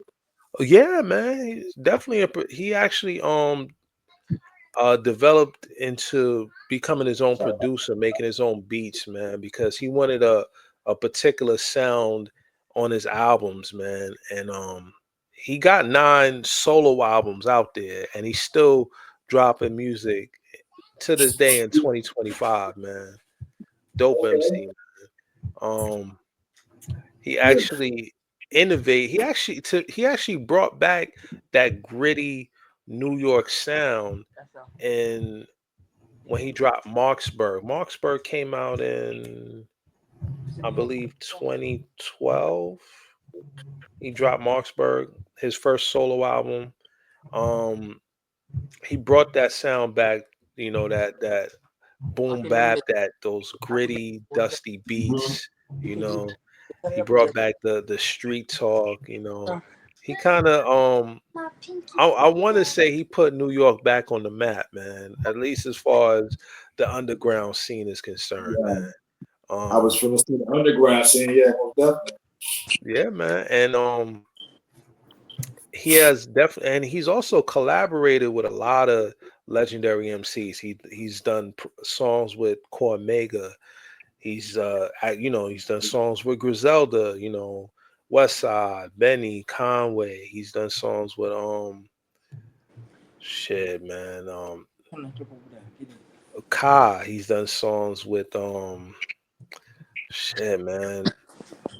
Wu-Tang, Yeah. Busta Rhymes, man. A lot of different MCs, man. He's actually he's known out there in the industry, man. And I feel like he's the only MC to me that gets better with age. Like his skills get sharper, you know. It's he has the opposite Benjamin Button effect, man. You know how MCs keep putting out projects and he's starting to sound like, and he's starting to Yeah. kind of dwindle, dog. But him, he gets better and better, man. You know, he's still going That strong to this day. nigga You be know, spitting. hmm? So he be spitting though. Oh yeah, man. Span, man. Another like you said, I tend to like the MCs that are considered rappers, man. You know, the guys that, you know, they may not have the spotlight on them, but they have the respect of their peers within the industry, you know. And Yeah. he's another one of those, man. Shit, that Definitely probably a that probably favorite MC matters of to mine. me. That matters to me. Yeah. Just because we got 400, we got 450,000 subscribers on Spotify don't mean nothing. It's the amount of streams. He got over 200 million streams a month, even with less than a quarter million subscribers. You know what I'm saying? So, That lets you know that his fan base is loyal. They stay yeah, playing his music, man. His music is getting heavy spins out there. You know what I yeah. mean? So check him out, To man. this Rock day. Marciano. Mhm. Get On locked in with Spotify, that. man. Y'all like niggas that can rap, man, go ahead and check out Rock, man, on Spotify, y'all. Hmm. You know what I'm saying? Who you got, Ma? Who's your number 2 pick? Shit, yeah, man. My number 2 pick all time, man. It's a big one for me because I love these motherfuckers, and I say these because it's a band. It's really a front man that everybody knows, but it's actually a whole band, man. They call Bob Marley and the Wailers. They my number 2. Just King. That's Man. I left. To me, Go ahead. uh, No, I can't say. Go ahead.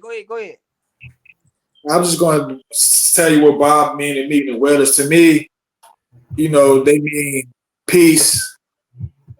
They mean strength. Like their music heal me in a way, if that makes sense. Yeah. Like it's like a message to the soul. Yeah. You know what I'm saying? It speaks to me eternally. Like y'all music heads, so y'all know that feeling. You know what I'm saying? His music, it stands for freedom. It stands for justice, information, unity, love, faith. You know what I'm saying? Like he did more than just sing. He prophesied. You know what I'm saying? Bob was a low key genius. Like when I listen to Bob music, I feel like I can stand tall with my back against the wall, and I can smile, and I can sing, and I can dance, and I can fight at the same time. He gave me so many emotions, man. That's how You you feel me? did. Legendary, man. Yeah. Like Legendary. he is, man. Because like I guess the mid 2000s, maybe late 90s, early to mid 2000s, it was a trend for everybody to get a Bob Marley T-shirt, a keychain, an ashtray, a flag. You know, they were just selling Bob Marley shit in the stores where people don't even know shit about them. It was just a trend going on. Yeah, yeah. I lived that Bob shit. You feel me? Ask them niggas, name 3 songs by Bob Marley. Name 2 songs by Bob Marley. They probably can't. Right, You yeah. know what I'm saying? Number They one probably could thing, tell you, I shot the sheriff. That's about it. and I'd be surprised if they know that. That song been covered. That song been covered 2 times after Bob Marley. He wasn't even Um, the most famous person that sung that. I shot the sheriff, redemption song, Buffalo Soldiers, no woman, no cry, right? Yeah, man. Like Bob Marley At is one is, point is in time, more than just a musical. He transcends music, man. He's a cultural icon at this point. You know. yeah, Great, great word to describe him. For real. And like Jamal was saying, a healer. He was a healer in his music. For real. And what we saying, Mark? You said yeah. that. I think you mentioned that he also like brought politicians together. He had such a deep impact on Yeah, politics worldwide. You know. he did. He did.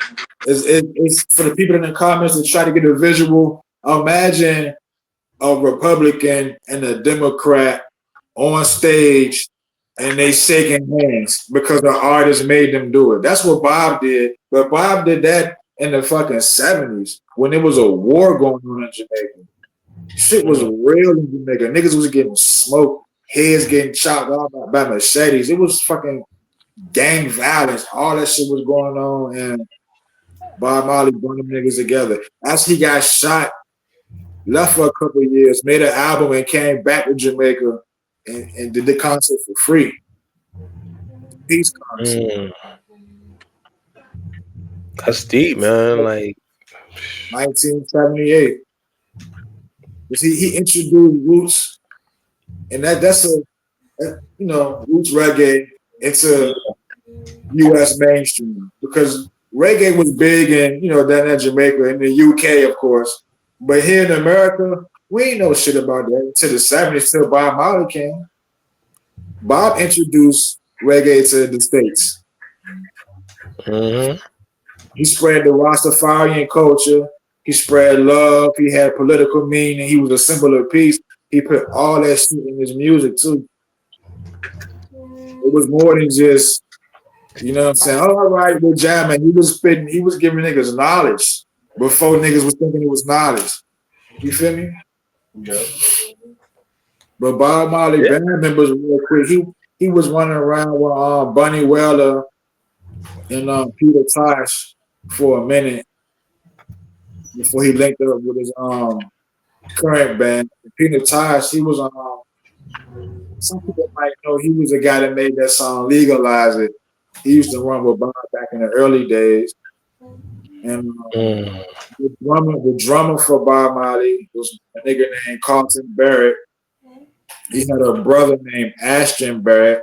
He played bass for Bob Marley. He was the guy that refined that one drop sound. So if you hear a lot of later Bob shit, that I can't do good sounds, but Ashton, he that sound was, you know what I'm saying, revolutionized by Ashton Barrett, fucking with Bob Marley. You know what I'm saying? They call him Family Man because he had 20 kids.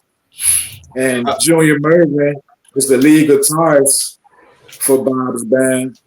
He went ahead and had his solo career too. He made the song called Police and Thieves. Reggae fans might know that one. And then he had the I3s.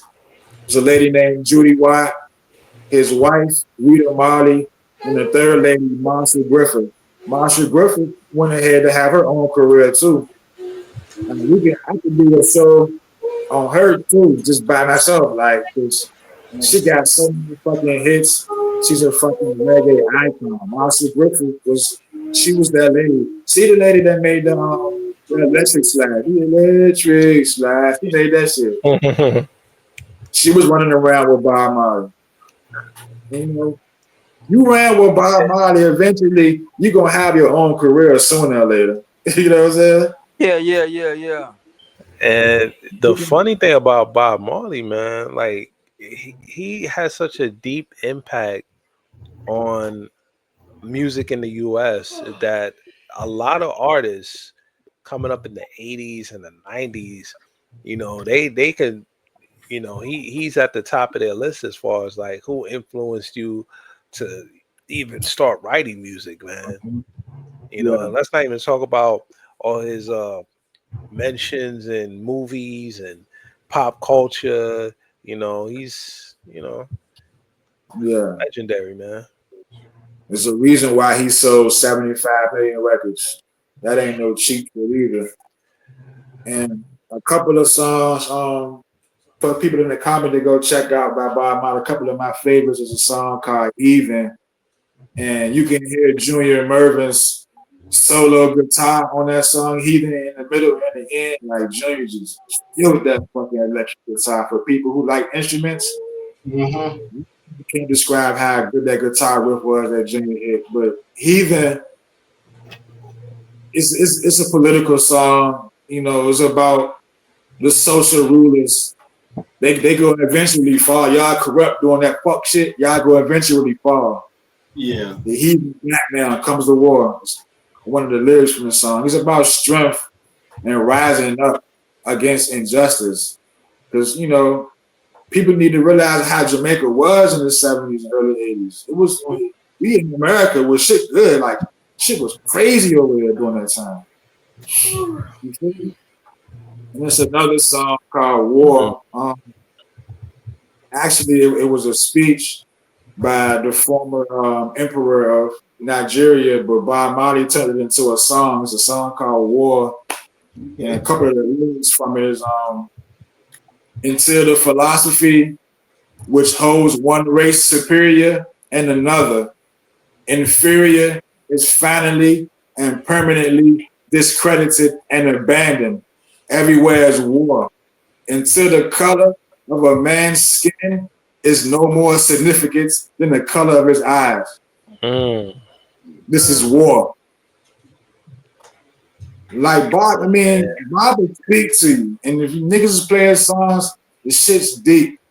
I ain't gonna go too much longer, but shouts out to Bob Marley, man. He got 25 million listeners on Spotify. That's why he my second favorite music of all time. It's almost a cheat code to throw Bob Marley in there, man. That's how the legendary pick. Well, he might be number 2, but I can guarantee you he's on everybody's top 10. Yeah, I can pretty much guarantee that. Yeah. If you think that's a cheat code, then number 2 for me, Michael Joseph Jackson. Oh shit. Michael Jackson. Oh, Michael Jackson, bro. Like I love Michael Jackson music on some real shit. Like hits after hits after hits after hits after hits. Albums crazy, message. You already know what he was, what he meant, what he was trying to do, whatever the case may be. It's like, and literally the greatest entertainer of all time. I mean, this man influence has transcended time itself. Like it's timeless. His influence is timeless. From TV shows to video games to movies to music. Somebody throwing some type of mic in there. If it's rap, somebody got a punchline. Somebody got a metaphor. You get what I'm saying? You know, Yeah.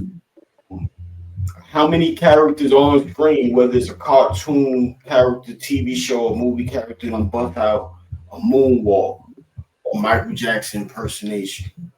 You feel me? Like this man influence is untouchable. I've never seen a man as influenced. You get what I'm saying? Mike was just that dude, man. That Jay-Z bar, illest nigga alive. Michael Jackson Thriller. When Mike dropped Thriller, who's gonna argue that he wasn't the illest nigga alive?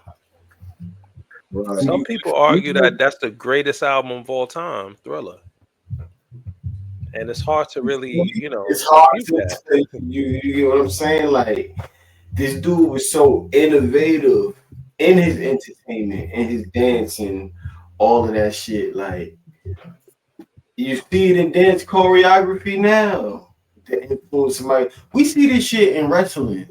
There's literally an independent wrestler. There's like 2 or 3 of them. Maybe one is real popular. His gimmick is some Michael Jackson shit. Yeah. Motherfucker moonwalking, dropping elbows and shit. Real talk. Like Mike was that dude, but in history, you feel me? Born in Gary, Indiana, August 29th, 1969. You feel me? Yeah. I mean 1958, I'm sorry. Born 1958, August 29th. You already know the Jackson 5 with his brothers. He joined them at age 6, right? So he joined them at age 6, 1969, and they took off from 1970, you feel me, 72. And we all know how much the Jacksons was a hit, yo. The Jacksons had America in love with all of them, and everybody was in love with Lil Mike. You feel me? Yeah.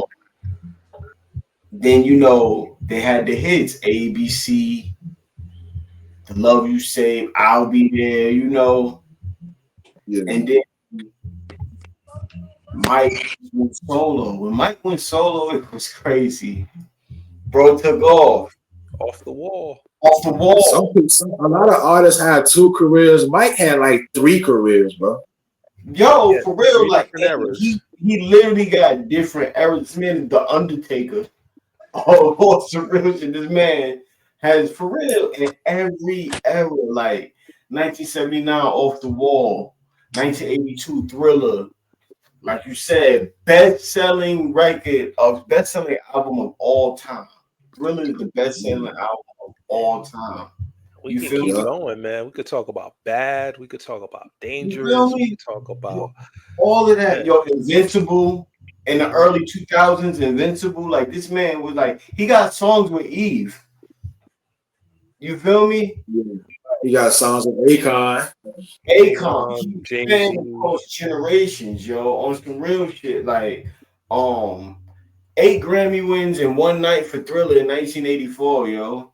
Co-write We Are the World, 1985. For the what's his name? He put everybody on that track. Together, everybody. You name them, they was there, yo. Lionel Richie, Mike, Barbra Streisand, Stevie Wonder, Ray Charles, Bob Dylan. Can I throw this in there? Can I throw this fun fact in there? In 1992, he had his own video game, Moonwalker, that came out on the Sega Genesis. Remember Moonwalker? He had his own damn video game. I ain't gonna lie, I ain't like it, but I remember it though. I mean, he had that, and then he had to join in the arcade. It was one of them punch games, but then you could press a button, and then the bad guys would dance with you and shit. Yeah. It was Mike, different. people that like when you threw on a Michael Jackson song, you had like three options, right? You could either sing along, Right, probably dance, or you could do both, sing and dance. But Mike had you doing one of those three right. every time. My kids, my granddaughters will know exactly who Michael Jackson is. I guarantee it, yo. I guarantee it that my grandkids, when they get of age, and understanding all of that, they will know who Michael Jackson is, yo. The Yeah, man is immortal on some real shit, and his name and his legacy and the impact that he had on the entertainment industry. I mean, you name them: Usher, Beyonce, Britney Spears, Christina Aguilera. You feel me? T Pain, Chris Brown, Neo, R. Kelly. Like, you feel me? Yeah. Yep. Like, I dude, just want to throw this out there. The Jackson 5, when they was coming up, before they blew, the Jackson 5 looked up to a lot of artists, and one of them was Sly The Family Stone. I just had to throw that out there. huh. some of his, like some of Michael Jackson, which is Sly the Family Stone, Frankie Lyman and them. You feel me? Smokey Yeah. Robinson. You know, um, over Get down. 400 million albums sold worldwide. Over 400 million albums sold worldwide. 13 Grammys. Man been King inducted of into the pop. Royal Hall of Fame twice. Jackson 5 and his solo career. You feel me? He's the king. He the king of influence. He the king of dance, R&B, He pop. the first nigga to have a llama in the studio. I bet y'all ain't know that. Damn, Michael Mike. Jackson had two pet llamas. He wanted to do a song with Freddie Mercury from Queen. And Mike, I bring my llamas too, nigga. Shit. He brought his llamas in the studio. Another Yeah. Mike. He got soft voice. Mike can switch his voice and talk regular whenever he wanted to. He's really Well, good you at it. know, Voice to they talk whenever he a wanted lot to. Yeah. a lot of people thought that he was a weird, he was just playing along, man. Mike on the I ain't low gonna lie. really was Feel like just going along with it. I feel like Mike did have some screws fucked up. I mean, the kid was thrust into the spotlight from the age of 6. You feel me? Hmm. Yeah, At the yeah, end He of never really the had a childhood. If you think about it, like you said, he joined yeah. when he was 6 years old. He joined the Jackson 5. He never really got to be a kid. He was just No, I always in said no. showbiz. They never, they never enjoyed their childhood. It's like this is a little Joe. It's like, hey, church and music. That's all you get. You Hmm. know, Janet Jackson actually got a story where she said they wouldn't let her be near Mike, like they couldn't film together during the Scream video. Yeah, yeah. Well, wow, I never heard that. Yeah, day. but yeah, man, Michael Jackson, yo, like he got the Heal the World, Earth Song, Man in the Mirror, Thriller, Yeah. Love on the Dance Floor, Dirty Diana. You feel me? Billie Jean, Smooth Criminal, The Way You Make Me Feel, PYT, Smart and Something, Remember the Time, Rock My World, Rock With You. Like, you feel me? Like, Black and white. Yeah, oh My yeah. favorite Mike songs is Leave Me Alone and Butterflies.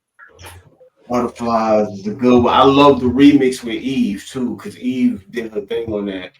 Um, my Leave Me favorite, Alone is my favorite though.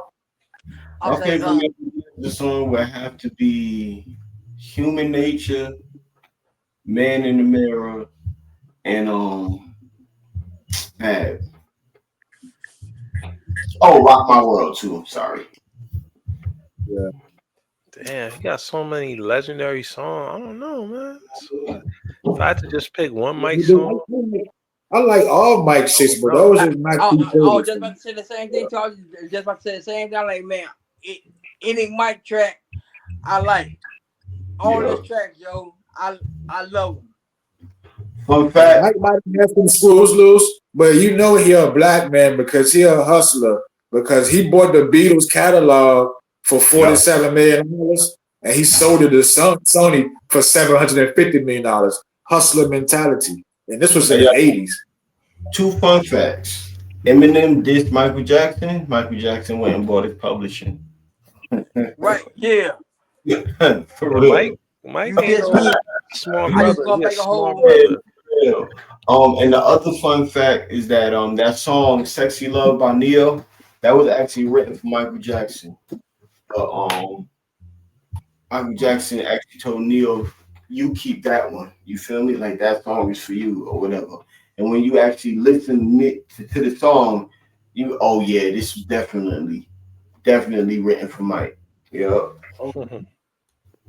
This is a fun fact. I know it ain't got nothing to do with Mike, but that song "Change Clothes" by Jay-Z, that beat was for Prince. That was supposed to be for Prince. Oh, word. Yeah. Change clothes. I see how Prince will rock that joint. Prince could rock that. Oh, yeah. I mean, it's Prince. Come through. For real. But yeah, to wrap it all up on my second, Michael Jackson, man, heavily regarded, widely known as the king of pop, the greatest entertainer of all time. Rest in peace, Mike Jackson. Man, rest, my brother. Y'all go check out Michael Jackson on Spotify, man. That man got 45 million subscribers on Spotify, and that's the 48th most on Spotify in the 20th century. Go check him out. Yes, please do it. Please do it. A good recommendation right there. Go listen to Michael Jackson. Yeah. That's a fact. Maya. What you number two, Wes? Number two, Wes, what you got? Oh, okay. I got a banger for you, know what I'm saying? For all my 90s babies out there, all my 90s babies. I'll say my number two is KC and JoJo from Jodeci. Okay. Not the whole Jodeci. Okay. Go back. Okay. I'm talking, man.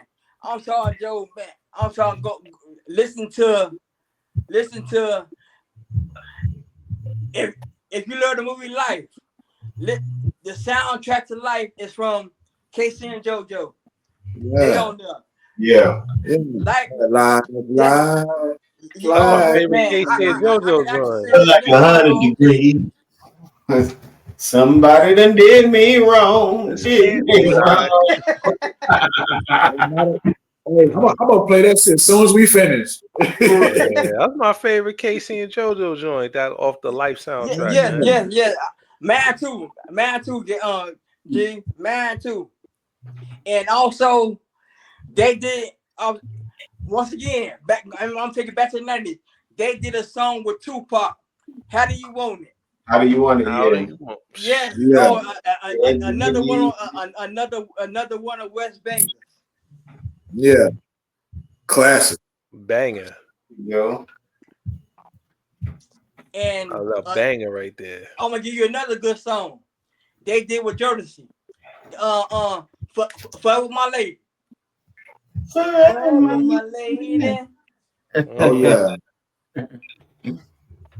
I fuck with that. Oh my life. Oh yeah. You know what I'm saying? Yeah. Yo, that was my wedding song. Fun fact. All my life. That was my wedding song. For real. Yep. Oh, that's nice, bro. Yo, I used to say that shit when I first heard that shit back in the 90s. I said, if I ever get married, that's gonna be my wedding song. That's dope, bro. Wow. That's what's up. Yeah. Casey and JoJo. I was not expecting that, Wes. Oh man. You come with the unpredictable picks, man. I was not expecting Casey and JoJo, but that's a good pick. What's the OG? Mm-hmm. They I went wrong. I had to go in the bag with that one. You had to go in the bag with that one. I'm sorry, I had to go in the bag with that one. Yeah.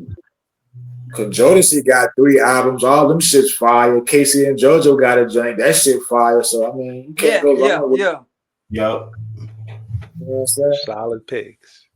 Yeah, Respect man. Casey and JoJo, man. yeah. Go check out Casey and JoJo, man. They got like 2.75 million subscribers on Spotify. There's a reason for that.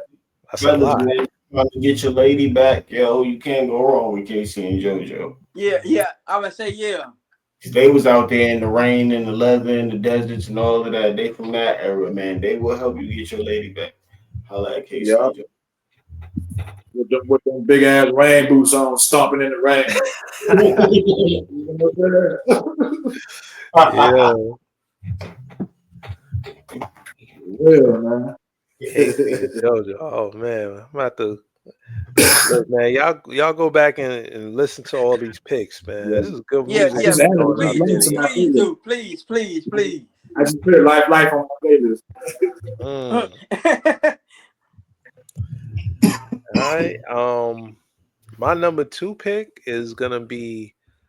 I'm gonna have to go with my brother Ka from Brownsville, New York. Okay. Real name Kasim Ryan. My man debuted in 1994. He started uh, in a group called Natural Elements. He only stayed in that group for about a year. He's a real self-conscious MC. He felt that his lyrical skills wasn't up to par with the rest of MCs in that group, so he left on his own. And in 1995, he started a duo with his childhood friend Kev. They started a duo called Nightbreed. They had some marginal success in the mid '90s, mostly underground. Um, from that point on, he kind of took a break from music. He really felt like he wasn't really that talented. So what he would do is he would just write music on his own time, go to the studio, record stuff here and there. He never released anything until I would say 2001. No, 2002. He started to put out some demos, some mixtapes here and there, and he came out with Ironworks, and he distributed that project in his neighborhood of Brownsville, and that actually caught the ears of. We were talking about this MC earlier, Jizza. Jizza caught wind of this and featured him on his album. And from that point on, Ka had gained a lot of notoriety from appearing on that song with Jizza, and he released about 9 solo projects, through his career. Um, Another fun fact, he was a fire. He actually was a firefighter in 2016. He actually, and he was a first responder to 9/11. Oh, okay. Yeah, unfortunately, our brother Ka had passed away last year in October 2024. But this man has left behind a legacy. He has a cult following. Yeah. He's another MC that is heavily lyrical. Another guy that the interesting thing about his style, and he's like the opposite of your pick, John, when you had picked DMX. Yeah. DMX is aggressive, kind of Yeah. Yeah. not yells, but he projects his voice. Yeah, he Kai is the complete opposite. He never yells. He has his style is like he's almost talking to you in rhythmic form, but the way he constructs his music, puts it together, it's like you're having a conversation with him, and he's just rhyming to you, man. And all his rhymes come from true stories that happened to him in his life. Everything he raps about, there's no There's no fiction. There's no imagine. There's no nothing made up. Everything that he raps about, he's been through, he's experienced, and that's why his music resonates with so many people. Man, a lot of people listen to one or two of his tracks and they become lifelong fans. You know, they're like, man, his music touched my soul. Man, it got me through uh, depression. It got me through a hard breakup, got me through a tragic loss in my life, man. He's more than just to me, I think he's more than just an MC. He's man, what should I call him, man? A pioneer. Yeah, you could say a pioneer, man. Like his style, man, is unique, man. I never heard an MC rhyme like him, man. And his bars is layered. He, I would say, man, if you're a fan of real lyricism, real just gritty rap, I would say just listen to Kai, man. Go on Spotify, listen to his album Grief Pedigree, listen to Ironworks, and just absorb it, man. You become a fan, man. Trust me. That's my number 2 pick, Kai from Brooklyn. Good number 2 pick. A good number 2. I was just looking him up. So I did heard him before. He was on a song with Rock Marciano before. Mm-hmm. They did a few joints together, man. Yeah. He got a song with Jizza. He got a song with a lot of mainstream MCs, man. Well respected in the industry, man. Yeah. He only got a little bit less than 300,000 subscribers on Spotify, but I guarantee you all of his loyal fan base, though. Loyal fans, man. I guarantee you that. That's what I'm saying. Hopefully, some of y'all will lock in and check out his I music. can check it out. Respect the I convo. would too. Brooklyn, Pat. You feel me? Definitely. Yeah. Then we get into the number 1 picks, man. Here we go. Number 1 spots. Oh, so it's on me, huh? Mm-hmm. Yeah. Shit, man. Damn. Take a little sip for it.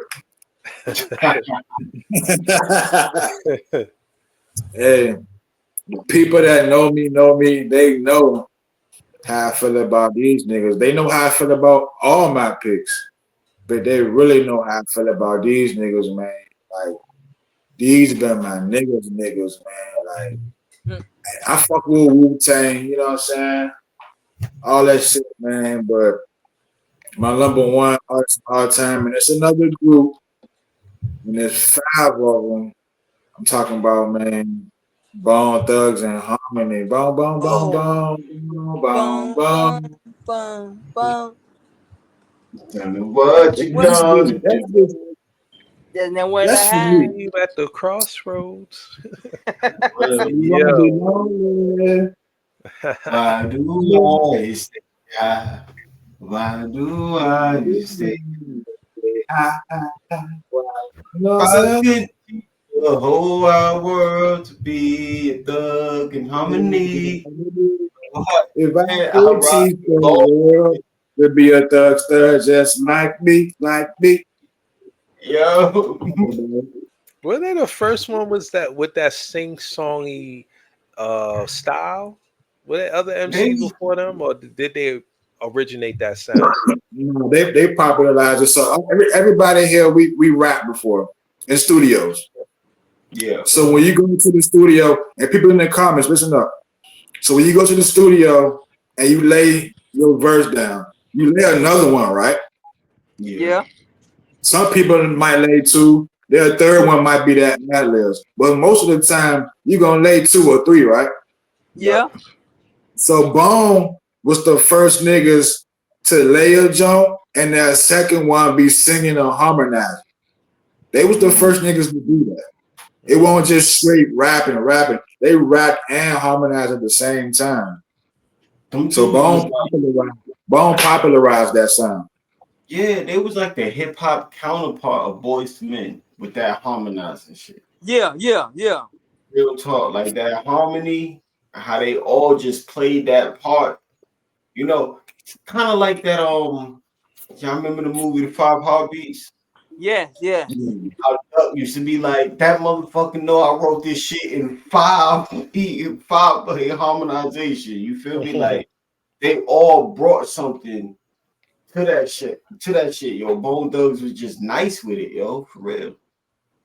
And And it's it's kind of a Midwest. It's kind of a Midwest sound, and Bone popularized it because you got Twister, Tech Nine, Do or Die, Crucial Conflict. You know what I'm saying? All these groups that came out after Bone from that same region that sound kind of like Bone, but somebody started that shit.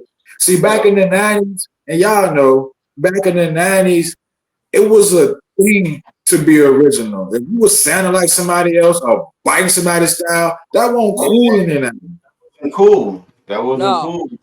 You was getting exposed.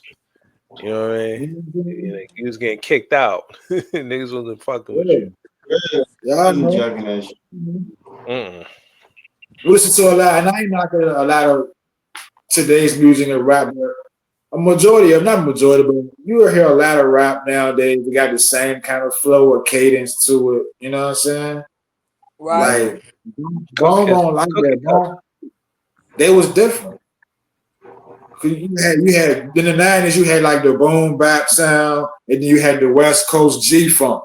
You ain't had nothing else like 93, 94. The old heads know. But when Bone came out, he was like, what the fuck is this? This is different. Like nowadays, it's common for everybody to sound alike, but back then, like Bone was so fucking different when they came out. It was that melodic, fast-paced, harmonized style, and that shit was unheard of in 1993. You know, the funny thing, everybody running with that same flow today. That originated back in the early '90s. The triple sets, that triple set style that everybody uses now, didn't that come from 3-6? Yeah, it came from. Well, actually, it was one of the members from 3-6. 3-6 was the whole group. Lord Infamous was the nigga that rapped like that, though. Oh, okay. That's where everybody get that shit from. You know what I'm saying? Just for y'all, the audience that don't know, man, a little history for y'all.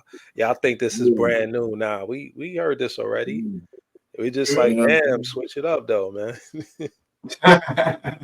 You know. And the people in the comments that might not know the members of Bone Thugs and Harmony, 5 of them. You got Crazy Bone. I guess you can say the most well-known one. He do all the hooks and got the most delivery. He was on Riding Dirty. We come in there, that song with Lil Jon, I don't give a fuck. He was on that giant. You know, that's the Bone everybody know. Then you got Lazy Bone.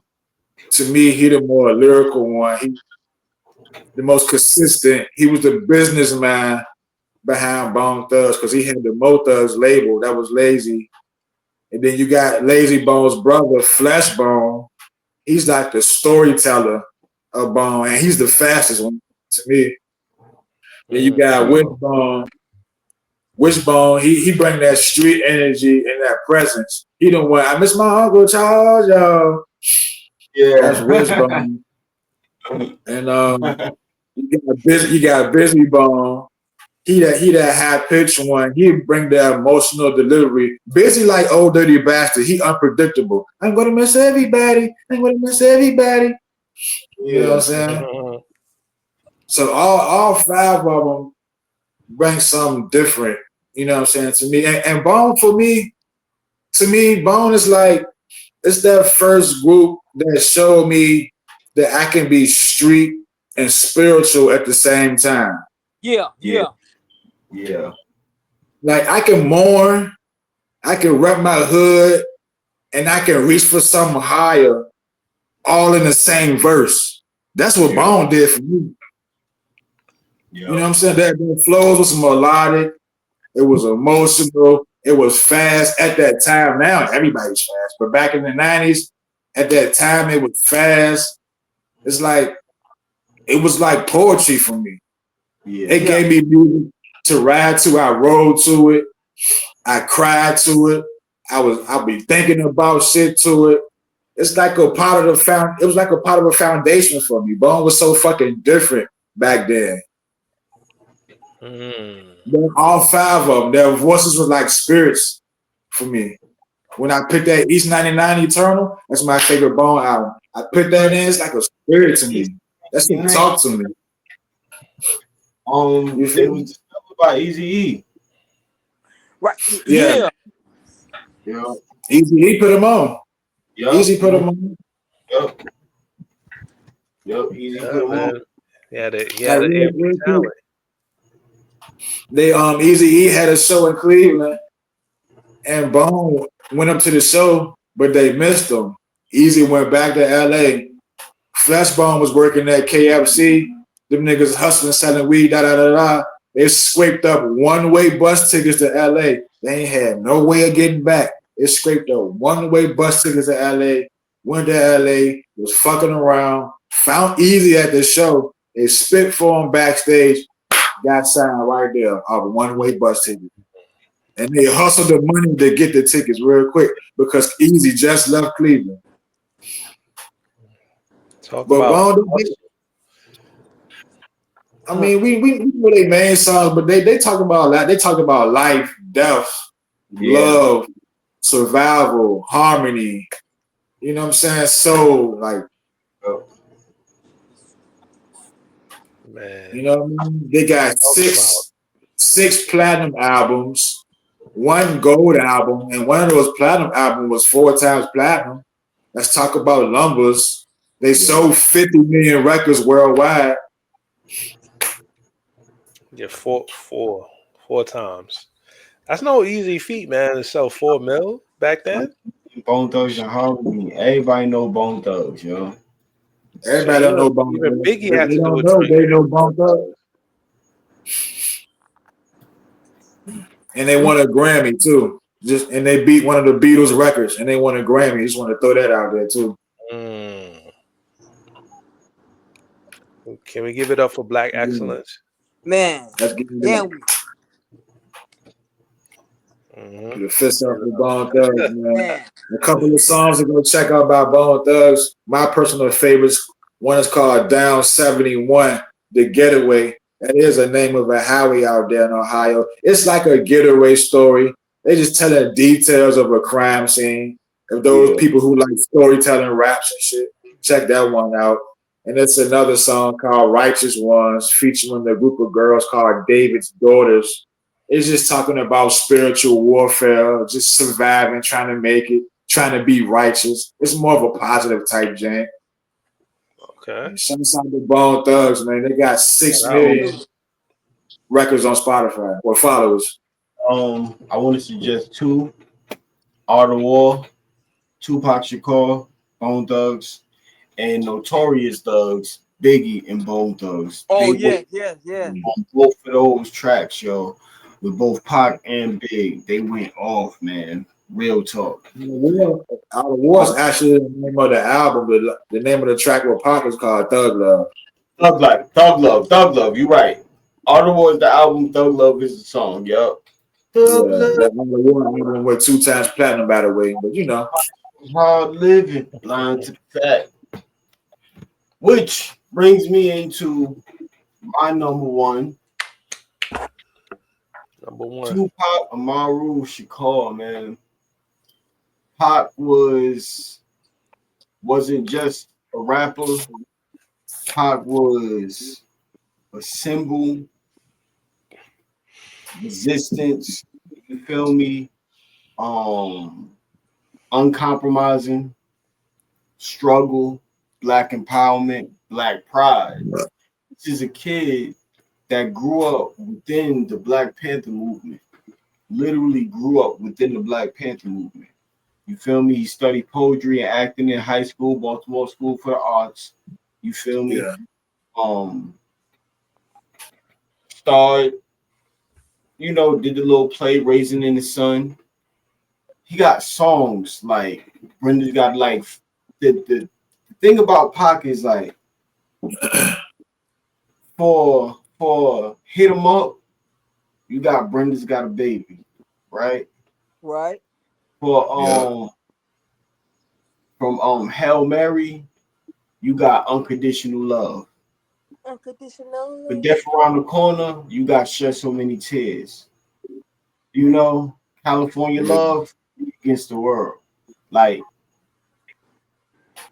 I always felt like, even though he's my favorite artist, rapper, artist, whatever of all time, dead or alive, I always felt like music just wasn't Pac was about. It was just another platform for him to convey the message that he was trying to send. And he was, yeah, you know, a troubled person as well. You know, he had a lot of duality to him. You feel me? Gangster, Yeah. thug life. You feel me? Activist, poet. You get what I'm saying? But Pac was just different, yo. And then his film career, like if Pac ain't die, y'all imagine, you feel me? Imagine Pac doing a movie with Al Pacino, Samuel L. Jackson. Well, he kind of did do it. He did a movie with Samuel L. Jackson, but you get what I'm saying though? Yeah. Denzel, you know, Robert De Niro or something like that. Morgan Freeman, like Pop, Juice, Poetic Justice, Above the Rim. You feel me? Did Yeah. some man, you feel me? Above the Rim, Poetic like Justice was my shit too. I'm sorry, say that again. Poetic Justice was my shit too. Justice, you feel me? Like Pac was a voice for the people. Pac was the voice of the generation for the young Black America in the '90s. You feel me? Above the rim, man. Above the Straight through. rim.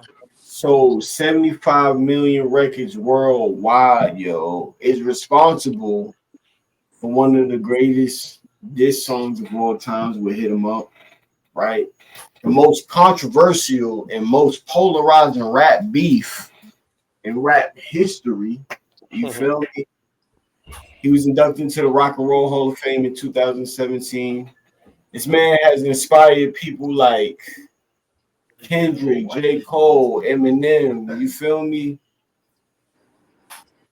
Like Pac was just that dude. And a lot of people like, you know, some people say, oh, Pac wasn't lyrical. Pac, nah, man, Pac had bars. Pac had bars.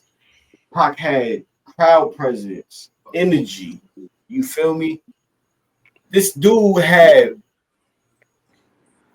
like music just written down. You get what I'm Yeah. saying? Like Yeah.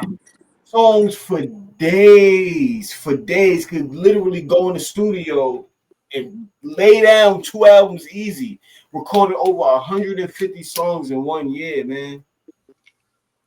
Yeah. Going back to that Thug Love song with Bone Thugs, Busy Bone and Pac was in the studio together. The rest of the niggas did that verse later, but Yeah. Busy was like Pac went to the bathroom. When he came out, he had his verse. Yep. You know, he was born in East Harlem, New York City, to his mom's a Phoenix Shakur, member of the Black Panther Party. His godfather was Matuda Shakur. You feel me? He moved to Baltimore in '86. He was there for about 2 years, attended the Baltimore School for the Arts. He studied acting, poetry, jazz, and ballet. That's when he got cool with Jada. Then he moved to California in '89, yo. Got down with Shock G and Digital Underground. He became the rebel of the underground. First time anybody ever like really heard Pop was on Shock G Digital Underground, same song. On Run the same Same time. song. like Yeah. that Pac did his thing. 1991 solo debut album, man, Tupacalypse Now. That one is probably like a real socially conscious, driven, political, you feel me? Um, driven album that got Brenda's Got a Baby.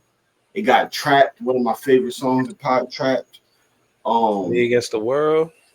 Me Against the World, that's coming. Yeah, that's actually Me Against the World is actually my favorite Tupac album. Yeah, me too. Tupac now gained attention for controversial themes and stuff like that. You know, like poking the bear at politics and politicians and stuff like that. '93, he released Strictly for My Niggas. That guy, I Get Around, Keep Your Head Up. You feel me? After Yeah, that, he that started shit was, um that shit was one then too. you know he did his time and all of that shit, got shot up, did his time. Then he dropped All Eyes on Me in 96, yo. Death Row signed with Death Row 96. Oh yeah, he was the first artist to have a number one album while in prison, and that was Me Against the World. My favorite album of his whole catalog. He released All Yeah. Eyes on Me 96. First double album in rap history, yo. That one got California Love on it, America's Most Wanted, and Business as a Rider. Like, and that's where pop style like really switched. You feel me? A lot of people say it was because he was down with Death Row and stuff like that, West Side and shit like that. It was. Okay, he was angry after he got shot. You feel me? And because his music did change after he got shot. But you know, this is the album where he was at war. You know, with Big and Bad Boy and everything. You know, he formed Outlaws and stuff like that. And shit, in 96, we all know he was killed. 25, Vegas. He actually said that he didn't believe in one of his interviews. He actually said that he didn't believe that he would live to see past 25. So he kind of Yeah. predicted. 99 and 96 after his death, they released Don Illuminati, 7 Day Theory. You feel me? All right. Mad albums dropped after he died, man. Yeah, 7 yeah. Day, Are You Still Down, Until the End of Time, which is another personal favorite of mine. Loyal to the Game. They could have You got stopped right there. huh? They could have stopped right there. Until the end of time, they could have stopped right there. And he would have been Nah, good. You know what's his what? name was At the what's the name time, was that's my official? Better favorite. Days album? His Better Days album? Better Days album is official, man. It was Real good, talk. but I ain't like the features because it weren't real songs. But that's my opinion though. Yeah, yeah. Um 2017, he was inducted into the Rock and Roll Hall of Fame. In 2023, he got the Hollywood Walk of Fame star. Tupac is probably the most influential rapper in rap history, yo. Pac had the power. Tupac had that Malcolm X, Martin Luther King kind of power and energy. He Yeah, had the ability to have people follow him, actually listen to him, and do what he told them to do.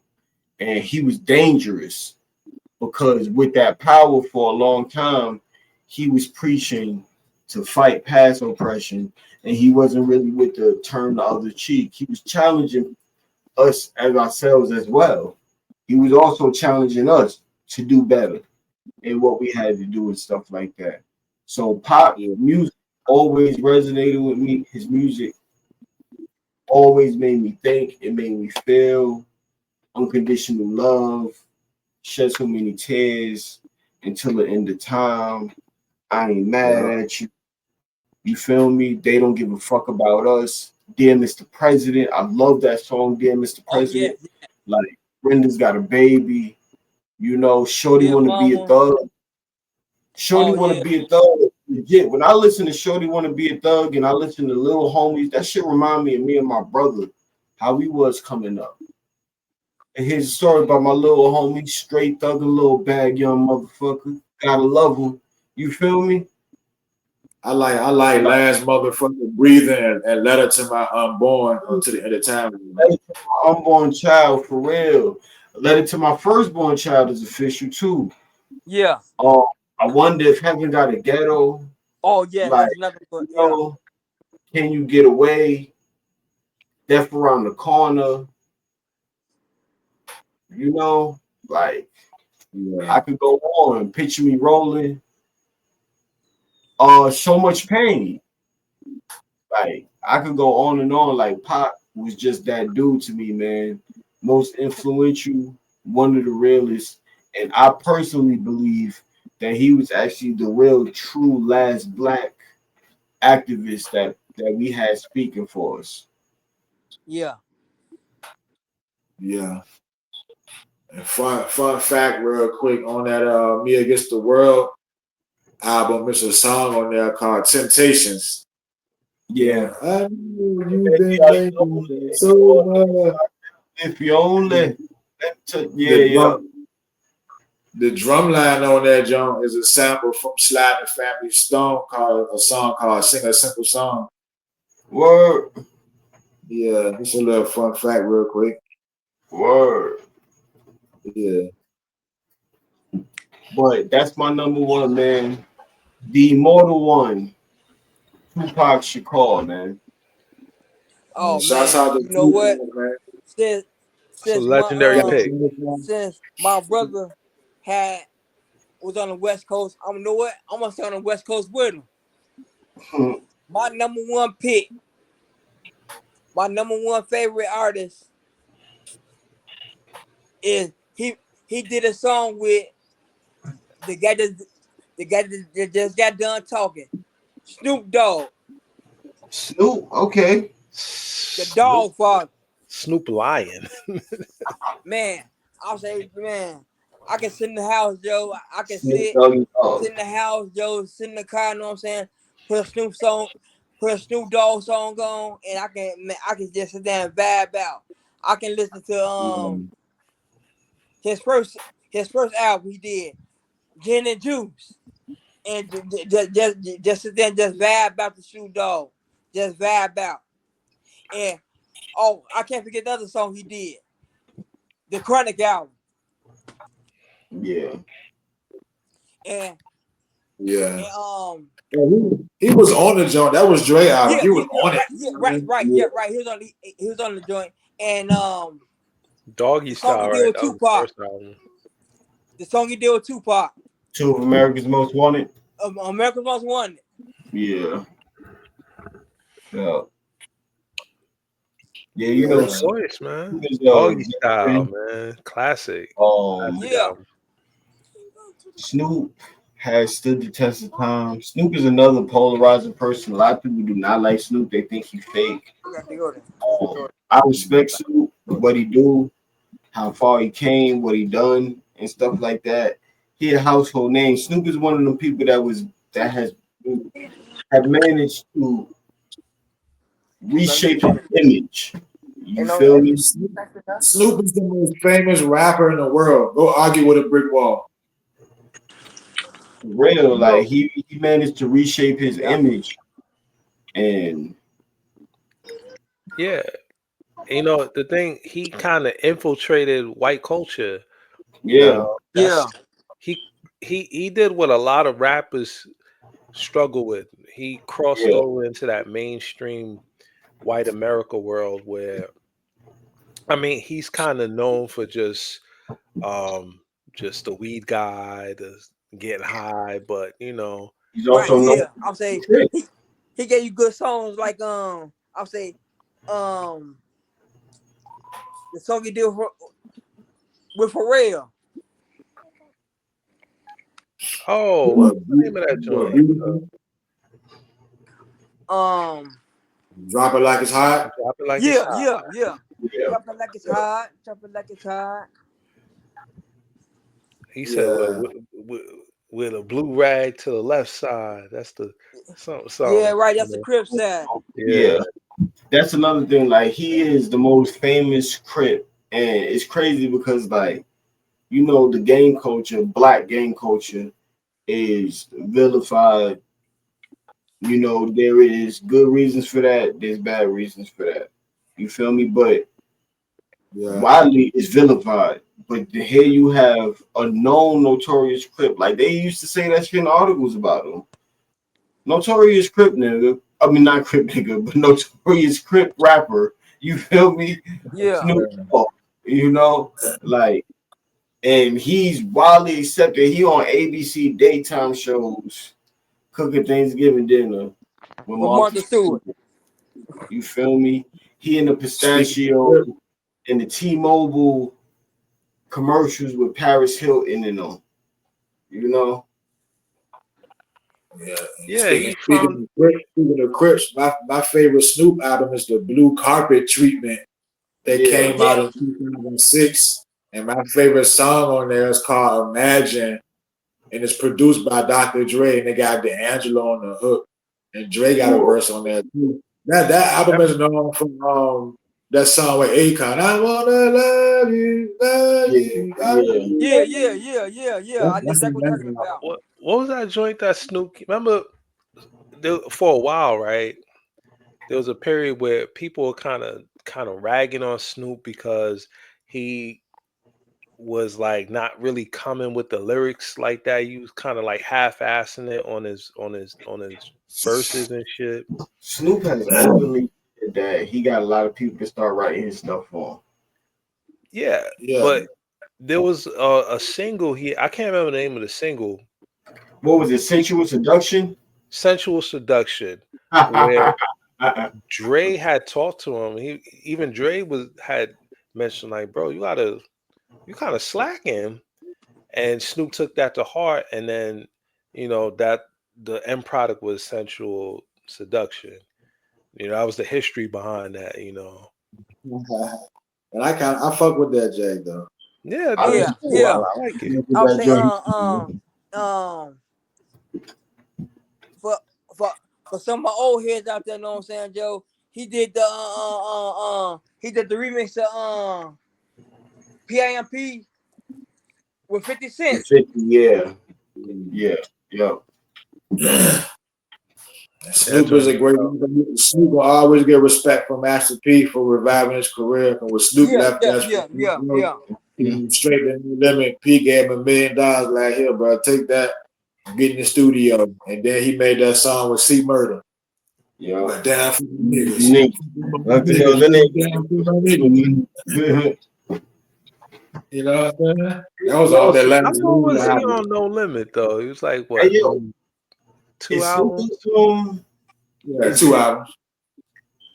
is Snoop a WWE Hall of Fame yet? Yeah. Yeah, I thought so. I think he is. Yeah. Snoop is a WWE Hall of Famer. For those people in the comments.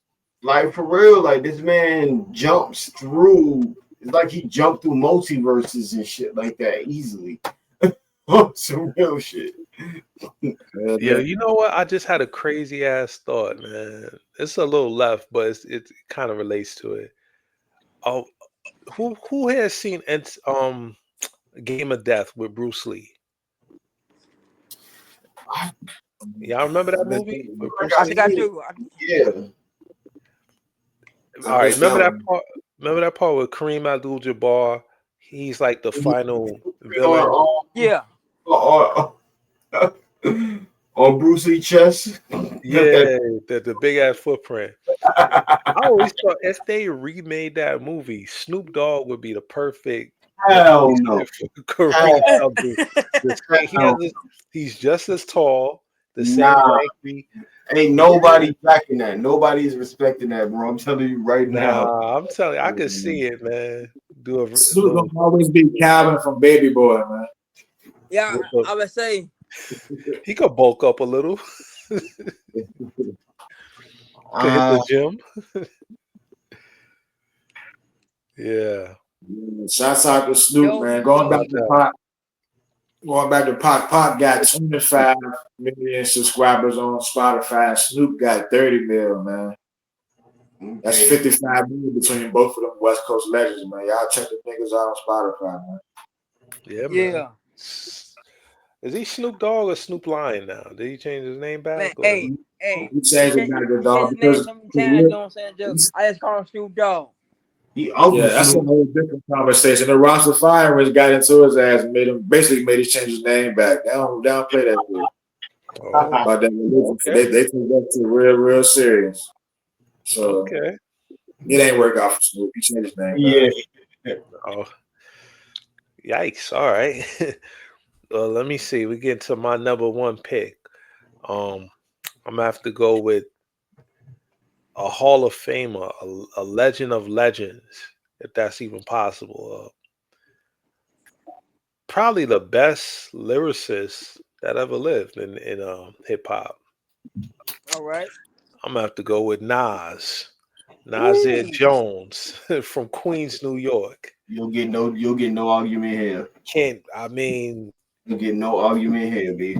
He is like, when you think of lyricism in rap, he is probably the face of lyricism when it comes to like the This first man, MC to get 5 mics in the source for Illmatic.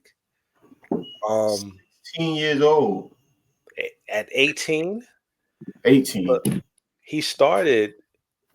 Look, there's some backstory on Nas.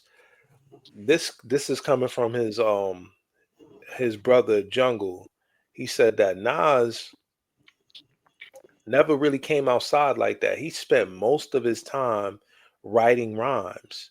He was obsessed with music. He was obsessed with becoming the best rapper he could be. He was always in the studio, always around just writing rhymes. So at 18, um well actually before he dropped Illmatic, he came out with Live at the Barbecue, MC Search, man. That's what really set it off, man. I was 12. I went to hell for snuffing Jesus. Like, you know, Yeah. Nas has an incredible career, man. Come on, man. He got 17 solo albums. Um Yeah. he's been in 10 films. He's been in like over a dozen TV appearances. Um I believe he won a Grammy in 2021 for Best Rap Album, King's Disease. So he finally won a Grammy. He's been nominated throughout his whole career, but he finally got a Grammy in 2021.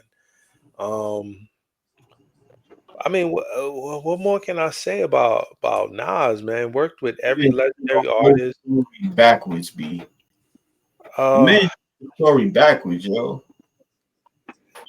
did Rewind, did a whole song backwards. Yeah, done. Pull up a chair, son. Put it in the air, son. Dog, whatever they call you, God, just listen. I spit a story backwards. It starts at the At the end. ending. The bullet goes back in the gun. The bullet hole closed the chest of a nigga. Now he back to square one, screaming, "Shoot, don't, please." I put the fifth back on my hip. It's like a VCR rewinding the hit. Yo, like, come on, Sick, man. bro. Sick. Come Even on. even before we get to Stillmatic, let's talk about It Was Written, where he talked about being a friggin' gun, man. I Rhymes gave for power. I think it was power. written not in the Nas album. It was Yeah. yeah, and a lot of people kind of like shit on It Was Written because it's coming after Illmatic. He has different producers, different sounds on it. He got the track masters on it. One was the other was Illmatic. I'm sorry, I had. So, my favorite track, "I Rule the World" with Lauryn Hill. That bitch. Oh Yeah. yeah, man too. Yep. What he said on there, man. He said if I he said what he said. I open all the jails in Attica, send them back to Africa. Come on, man. Just the thing about Nas is that he is an MC that just doesn't. He thinks about everything he says, man. Everything he says has some type of message in it, some type of Very meticulous. profound meaning to it, man.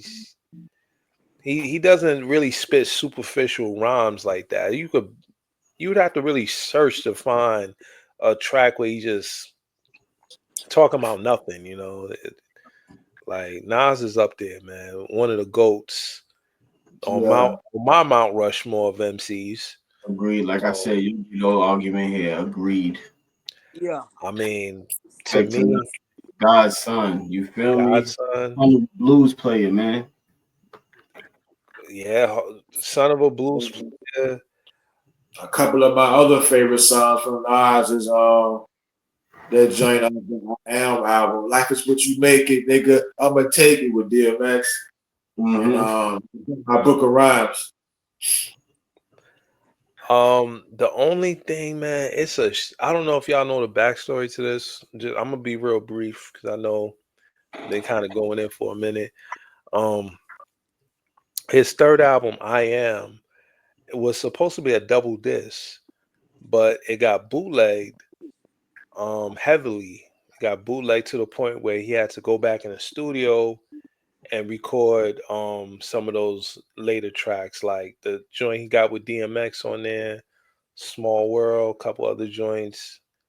But the greatest, to me, the greatest MC of all time, man. Greatest rapper. The only Yeah. rapper to humble Jay-Z, by the way. Only rapping humble. Respect to Nas on some Respect to real shit. Nas, man. I Still don't check breathing out. too. He got like 9 million subscribers on Spotify. Y'all gotta check that shit out. I want to take this opportunity to say something before Jamal wrap this up, yo. In recent years, I've had many conversations. I've seen a lot of interviews and videos and stuff like that. This disrespect to New York City, East Coast rap, gotta motherfucking stop, yo. This shit gotta stop, yo. I'm talking to y'all in the comments. Whether you agree or you don't agree, spread the motherfucking word, yo. Because the Bronx, 1973, yo. The Bronx, 1973 is where all of this shit started from. On some real shit, yo. It's where all of this shit started from. And some of the most important people, trailblazers, come from New York, man. You got Nas, you just mentioned Nas, Biggie, Jay-Z, Wu-Tang, DMX, Jada Kiss. You get what I'm saying? Come on, man. LL Cool J, Run Foundation is. DMC. You feel me? You know, Dougie Fresh. Like, come on, man. I can't, like, this shit. Mary J. Everybody Blige. know the house that hip hop built, or who's against or the house of hip hop built. Like, on some real shit. New York City built the first fucking house in the community, yo, on some real shit. Whether you like it or not, built the first motherfucking house within the community. There would be no mumble rap. There would be no drill. There would be no swag talk. There would be no boss talk. There'd be none of that shit without New York City, yo, and East Coast rap. Respect that shit, yo. When you disrespect New York City rap, you are literally disrespecting the lifeblood and the DNA of what you claim to love. Like, And can I add something to that, man? Just for the hip hop heads out there, if you want to get more information on the birth, the real origin of hip hop and how it started, I would recommend you check out this film by Tariq Nasheed. It's called Microphone Check, and it dispels a lot of myths and rumors surrounding the origins of hip hop. Um, a lot of people think hip hop really started with uh, Cool Herc coming from Jamaica and bringing those sounds over. It nah, that's hip hop was around before that. So just do your due diligence, check that out, and just get enlightened. and another thing, it's easy to say that New York City rap died. It didn't die. We still got Joey Badass. We still got Conway. We still got Dave East. We still got 38 Special. You get what I'm saying? We still got Benny the Butcher and all that. You get what I'm saying? Like, we still have New York City bars. You know, like They got to the Diddy with the nigga. I'll say and shit you on New can't York forget. City rap is literally like saying, "Oh, I hate the ocean. I hate space. Why you in a fucking rocket ship? Why you in a spaceship? Stupid for real." Also check out Fink and Lungs. They're from New York City. They're the younger cats. Like I said, don't Joey Badass. You got West Side Gun, Benny, all of them dudes is coming with it. But you also keep in mind the younger cats coming behind them Coming is behind, bringing that raw, rugged boom bap. That shit is coming back big in 2025. So man. check that So out. that's my rant. I just had to use this is a music episode. I had to get that off my chest. Yeah, man. Y'all heard what they said, man. Y'all better put some respect on the birthplace where the shit come from, man, because a lot of people don't respect the pioneers. They don't respect the originators where shit came from. Shit had to Yeah. come from somewhere. So niggas need to go Yeah. back and do a little research in history. That's all. Y'all wouldn't have no menu if somebody ain't cooked that first dish, yo. Real talk. Mm-hmm. Yeah, I still be eating unsalted burgers with All of that shit, yo. Somebody ain't open up that on white restaurant bread. and hand you feel me? You can't build your menu off of nothing. And it's okay to expand it and flip it and twist it and make it yours. Yo, But just don't forget where it came from. That's all. get that first dish that got you that $1, yo. You feel me? Why are you creating that menu? That's all I'm saying. Facts. That's a fact. You know.